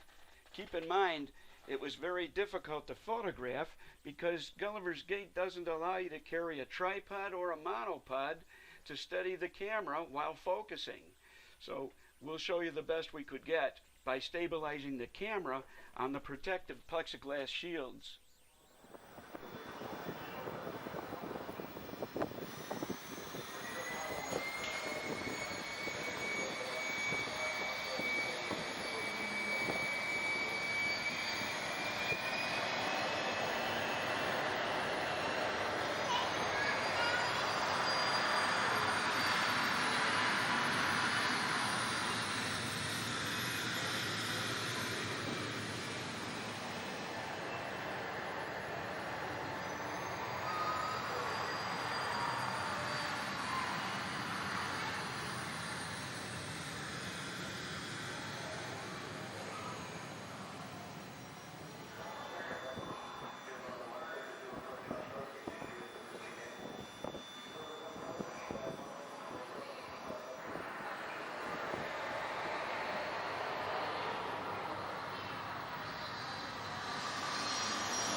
Here's the control room where they monitored everything in Gulliver's Gate. If you look closely at the monitors, you'll spot me taking a picture that you just saw a moment ago. And if you wondered where they got all those little people to fill Gulliver's Gate, thousands of them, well, a good many of those are real people who had themselves miniaturized. Using a state-of-the-art scanner and 3D printers, visitors could pay to have themselves reduced in size and placed in Gulliver's Gate. Thanks for joining us on this tour, and we'll see what 2022 brings to Gulliver's Gate at its new location.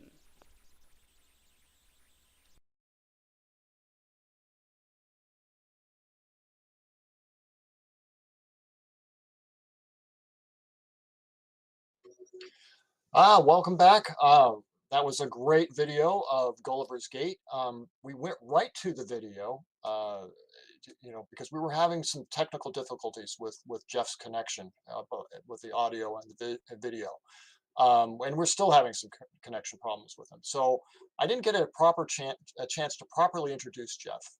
He was our guide, and he's a former television news reporter and once wrote for a daily newspaper.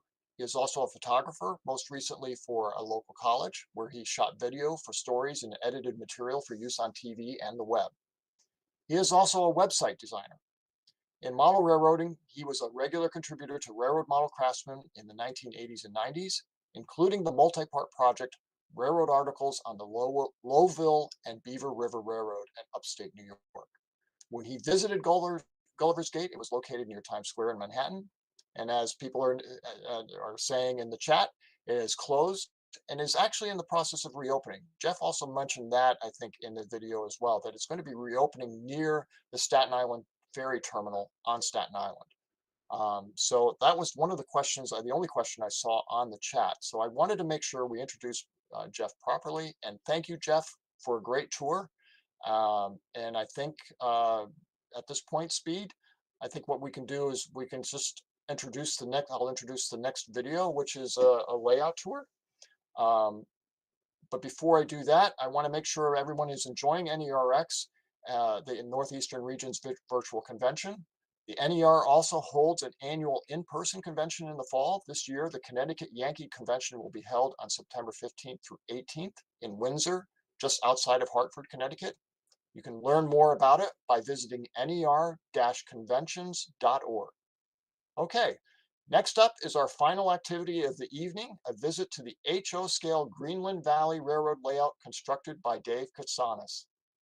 Speed, let's go to the video.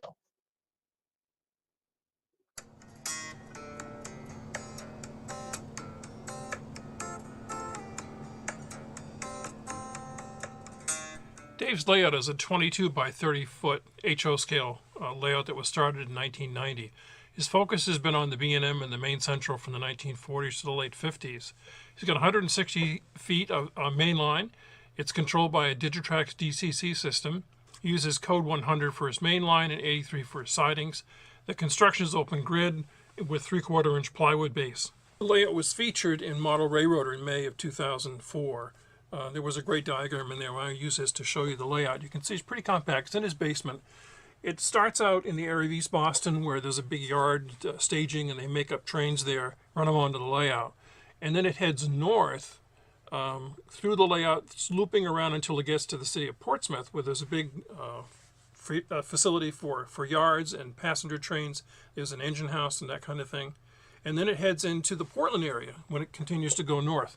Portland's got some great waterfront scenes that we'll show you when we do the video of the rest of the layout. Then Greenland is where there's a branch line off the main line. There's interesting stuff up there. And then there's a little short amount of track that goes into a quarry from Greenland. And then if you go on the back side of Greenland, you head off across a very nice trestle into a logging area. This has some great structures and some very nice scenery. We'll take a look at that when we show you the layout.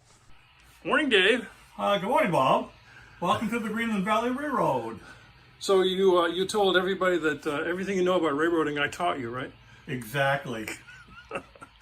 So Dave, this is East Boston. Tell me about East Boston. Right, East Boston is the originating. All our trains start from East Boston and go to Portland, Portsmouth, and points north. Technically, even though this is East Boston, it's south on the railroad. So you make up trains here? Correct. Okay. Now tell me about your shelving system. It's kind of unique. Well, over here, if you take a quick look, we have a bunch of shelves that already have trains made up. And I can introduce them to the layout, like some of those specialty trains, like the circus train, I'll bring out during an open house, and I'll be able to run the train. And those shelves come off those racks, and technically, they come off here. So the trains come off here, and I take the shelf out, replace it, put the other shelf in, plug it in, and now I can introduce these cars onto the layout. So you can store quite a few cars on there. Correct. And more shelves if you wanted to. Correct. Great. Yeah. All right, so if we were going north on the layout, the next major area would be up in Portsmouth. So let's go there. Alrighty. Okay, so here we are in Portsmouth. This is a big area. So Dave, you Yeah, as you can see, Got a lot going a on lot here. going on in Portsmouth. The trains come from East Boston, heading south, and here we have our caboose facility. Oh, I love the little. What's the facility? What's the little guy in the middle there? This guy here. This Yeah, guy. yeah. That's a kerosene little building that they service the cabooses and service the lanterns on all the cabooses. Nice. Neat little building. So then we continue on. We have a few industries in the background that can be switched. Passenger car storage. Passenger car storage. This is our classification yard at Portsmouth. And then over here we have our pulp pile and our paper mill. So you got a big paper mill in Portsmouth. Yeah, in that the paper mill main building was made out of 4 Revell bakery kits. Huh. So a lot of you probably recognize that. And what I did is I photostated the walls and then made a paper mock-up of the building. And then over here, as you see, we have our engine facility. That's going to be changed around a little bit. That coaling tower is going up to the Greenland facility. So we have our big terminal, service our engines, coal, water, sand.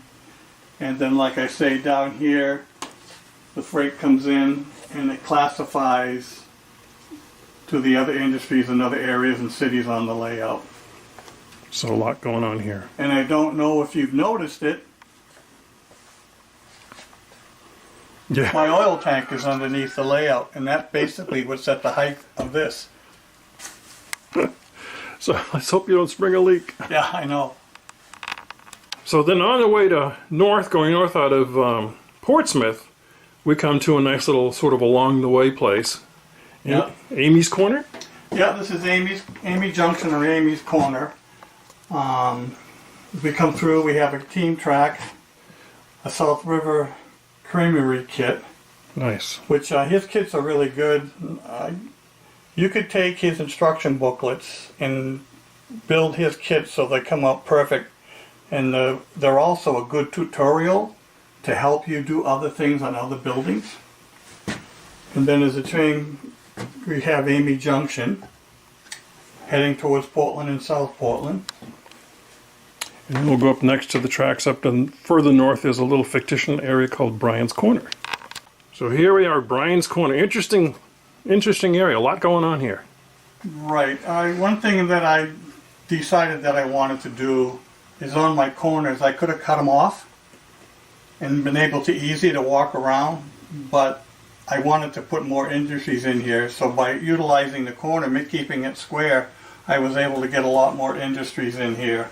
So we have Not My Shoe, Bryan's Woodworking, Celius is Heating, Team Track, Milk Platforms. So we squeezed a lot of industries and switching into a small area. Dutton Coal. And then we head north into Portland. So here's the sort of what I think is the highlight of the layout is the Portland, South Portland area. Right, and you can get to South Portland, Portland in 2 directions, either going north or south. If you're coming south, you'll be coming up on this track. You'll have to spot the cars and the engines will come out and get them, or you can come from the main line and go this way. But everything on this side of the mill is South Portland. Everything on that side is Portland. And we have a lot of different little industries, river, waterfront buildings, gas station. So there's a lot of Yeah, tell us switching about the mill. This is really nice. That's another South River kit that I've modified. I extended the length of the building and put a cupola on top of the building and added a few more different things to the structure. But once again, this is a South River kit. And just by following his directions, you can come out with the same quality kit. And he's really good on his directions. I would say of all the kits that are out there, in my personal opinion, his are the best. And like I said, you can use his instructions to do other things on other kits and other buildings. And then we have Walker Cole. Yeah, Walker Cole, I think that's my, probably pretty near the top of my modeling capability. It took me like 3 months to do it, and I think if it wasn't for the COVID pandemic, it might still be in the box. It's another George Barrett kit, and if any of you have done George Barrett's kits, they're a box full of sticks, and God bless you, George, but your directions aren't the best. But I changed this around. I put the left side on the right side on the left side, and modified a lot of things. There used to be a trestle that used to go down in the middle of the building. I did away with that, and I added this has all been added on. I like And we have our tugboat, which is a Seaport Models kit, his newest kit, and it really looked good on the waterfront. It fit right in. I like your stonework along the water too. Yeah, yeah. We were down in Rockport and photographed a lot of the seawalls and all the stuff that's going on down there, and pretty much copied it on the layout. And there's over 10 feet of seawalls on this little area. What's this little boat here? That is also a Seaport Models kit. It's a 32-foot steamer. Nice little kit to put together. Jungo, was it the African Queen? Yeah. Where's Humphrey? Yeah. So now Mike's and Brian's Fishing Co-op, is that in Portland or South Portland? That's still in South Portland. Everything on the right side of the Thorndike Mill or Nancy's Mill, this is all South Portland. Once you get on this side, it becomes Portland. Now the pier was part of the kit, or? No, another one of Georgia. You get a beautiful, fantastic picture on the front of the box in the kit, and what a beautiful building. And you buy it. Come to find out, he doesn't supply you a pier. You have to do your own pier.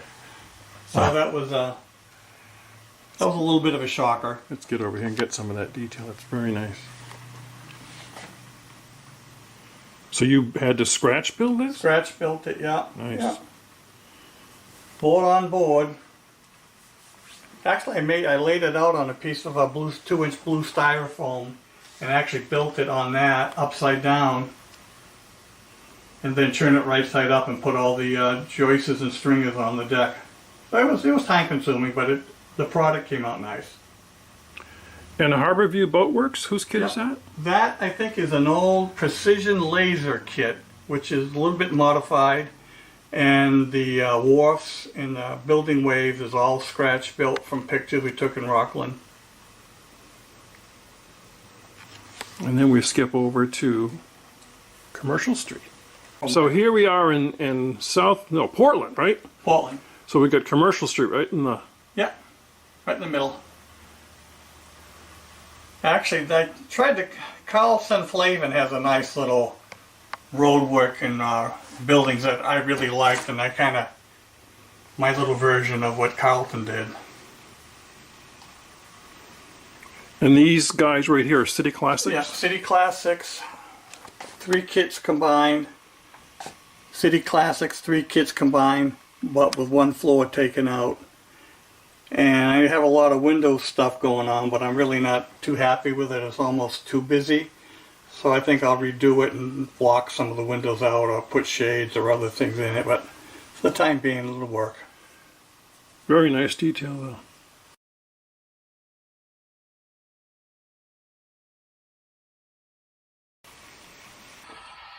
Now this is an interesting part of the layout. You can see that we've got Portland, South Portland over here. And then you've got a lot of different areas of the layout on the other side. And to sort of prevent you're seeing the whole thing and giving it a break, we've got these enormous mountains in here. David, tell us about these. Yeah, these are hand-carved mountains. There's 125 pounds of plaster of Paris in it. And I don't know if you gentlemen know, Rick Keller in Georgetown has a beautiful N-gauge layout. And Rick came up here and showed us how he hand carves his rocks. So these are halfway decent imitation of what Rick does on his layout. But like Bob said, I didn't want you to come into the layout and see the whole thing. And it also gives the illusion of the layout being larger than it is. But I've been really happy with it. And also, if you look carefully, we have the old man of the mountain here.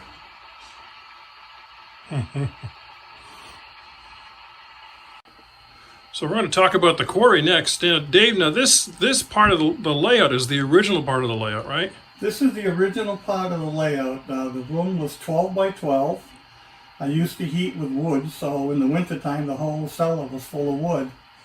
And this was the original layout. The layout kind of went around and under itself and came up to the granite quarry.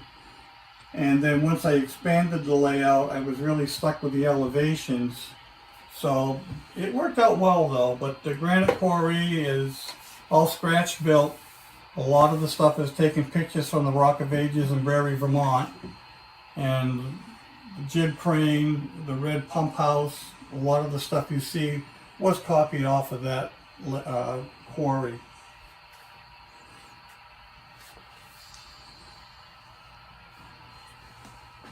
Very nice detail. Now the quarry's made out of plaster, right? Yeah, it's basically what I did is I took blue styrofoam, stacked it up to give me the rough shape that I wanted, and then I went over with a putty knife and just covered over the blue board, painted it, and it came out nice. I was happy with it. Yeah, but like Bob said, this is the oldest part of the railroad, and it's probably 40 years old, if not more. So one of the other highlights is off the Greenland branch is your logging line in your camp here. This is really cool. Yeah, the logging. So what are all these cars? Well, on every logging line, you have to have your latrine car, and it's a 4-holer, so plenty of room. And the white buildings are all RS laser kits. The bunkhouses, cookhouse, in the kitchen. And then I like your water tower. Yeah, the water tower is Rusty Stumps, another pandemic kit. And same thing over here. This is a George Celius, I think it's Backwood Engine House. Yeah. Repair shop.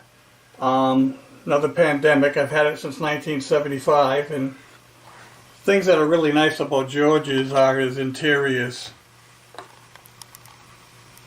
You know, it doesn't take you any time at all to really build his kits, but it takes you forever to paint his castings. Yeah, look at them all. But the castings really bring the scene to life. And the donkey engine, who makes that? Oh, geez, I can't remember. I couldn't tell you. I think it makes the same spar. They've been taken over by so many people, and I don't think you can buy them per se by the company's name, but you can pick them up on eBay. Nice kits. They went together well. Castings were really good.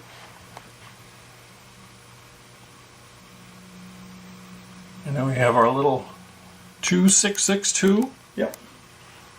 Bear Camp BB River. Very nice. Another part of the logging line is over here. So we've got. Tell us about this, Dave. This is another pandemic kit. This is George's Backwoods Sawmill.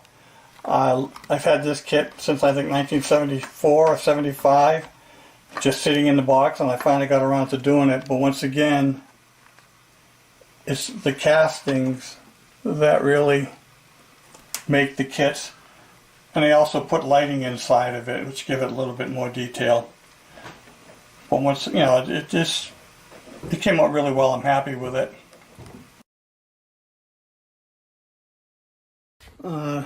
This Canadian Pacific caboose is I have a couple of Canadian engines, but I had no caboose. And we have friends up in Calgary. And one of the gentlemen sent me this old JB Models kit. It's a wooden kit. Came out really, the more I did it and once it was painted and put together, it was a nice little kit. And it came out well. Grab irons and all that kind of stuff yeah, too. Yeah, added all the grabs. Everything is, all put on and grabbed irons, and Nice. cast. And then here, We have a this is an RS laser kit that was kind of modified a little bit. He makes some really nice, matter of fact, most of the logging line buildings are made by RS laser. And I put one of my decals on it and kind of in a way caboose. And this first aid kit car, I can't remember the gentleman's name, but he's kind of between a rock and a hard place. He wanted to start an eBay store, but he didn't know how to advertise. So without putting it on eBay, he wasn't able to sell his product. Probably one of the first cars that I ever scratch built. Well, not scratch built, but modified. Believe it or not, the Frank Jones Brewery and Ales is hand cut out individual letters, same as the Easton and Refrigerator. So those are all individual letters. And I don't know if it's Ellis or whatever his name. Somebody came out with the decals for this car, but they aren't quite correct. And this information was all taken off of a photograph of the original car. we got some Main Central clothespin cars. Yeah, and believe it or not, these are correct cars. I had information and drawings and stuff of the cars, and they started out with the bottom gone, and then everything else from the superstructure up has all been added and made and customized. Jimmy Abbott's decals, and you can see there's completely two roof arrangements and different heights on both cars. Same car in essence, but both different. Oh, here we go, one of Greenland Valley's finest. Yeah, and the decals, not that I recommend to push anybody, but I know it's getting harder and harder to get decals made up, and I know that Rick Keller still does decals, and Rick made the decals up for me. There we go, the banana car. And this is an old banana car that is probably one of the second cars that I've ever done. Individual letters. And actually it's weathered up. I didn't know what I was doing, but I weathered it up with a lead pencil. But the car came out all right. And just another decaled up car. And was this a COVID project, or this one wasn't? No, this was before COVID. This car right here that you see, a B&M tire car, did a lot of research to find out about it. And the truth of the matter is, by the time I started this car and finished this car, it was about 3 years. And getting the decals and getting all the information and just working through building the car. It started out as a red caboose car, and then the superstructure was made and all the grab irons. The doors are made up. Those aren't, none of this is store-bought. And once again, Jimmy Abbott made up the decals for me for the car. Came out really nice. It's an unusual car, you know. Oh. And this is I always liked B&M beans, and I had to have a B&M boxcar, and I called Burnham and Morrow up in Portland, wrote them a letter asking for information about doing a car and etc., and never got back to me, so I kind of freelanced this myself.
That's what it is.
wash your face and hands.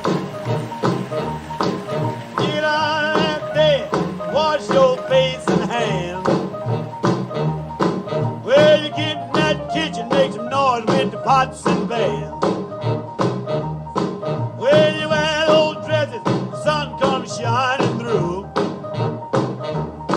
Well, you wear those dresses, the sun comes shining. Well, that wraps up the third quarter of this year's NERX. Please tune in tomorrow for another fantastic slate of clinics, layout tours, and the final roundtable discussion at the same time and same place.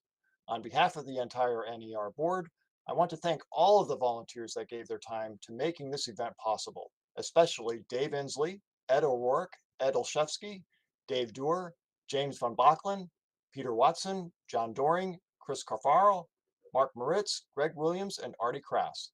Thanks also to the National NMRAX crew, especially Speed, for spending the week in his Helix helping us stream this great content. Pete Watson is in the studio with me, and he will be your host tomorrow, our final night beginning at 6:30. See you then. Good night, everybody. See you tomorrow night.